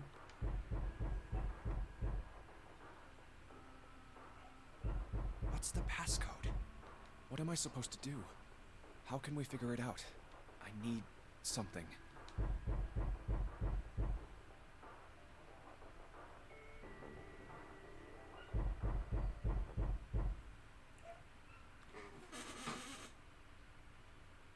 Excuse me, what?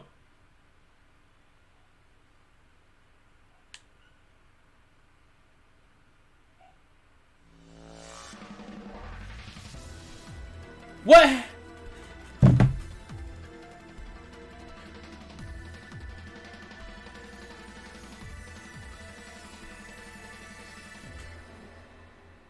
Um...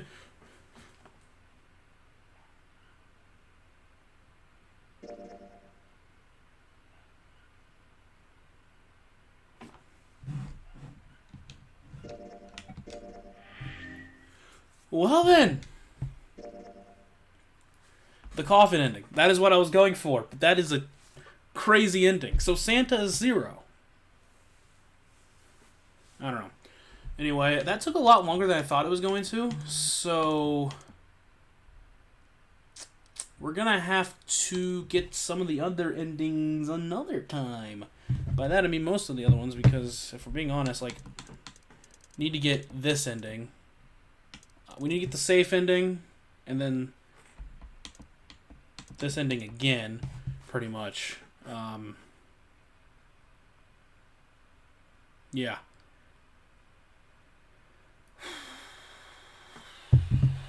It shouldn't take as long next time. I say shouldn't, but who the hell knows? You know what I'm saying? So,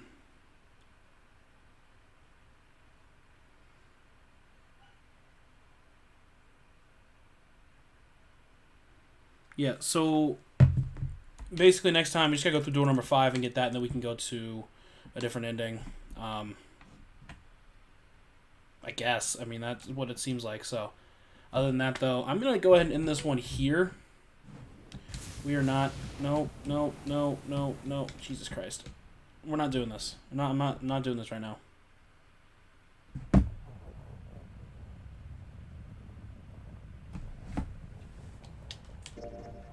right.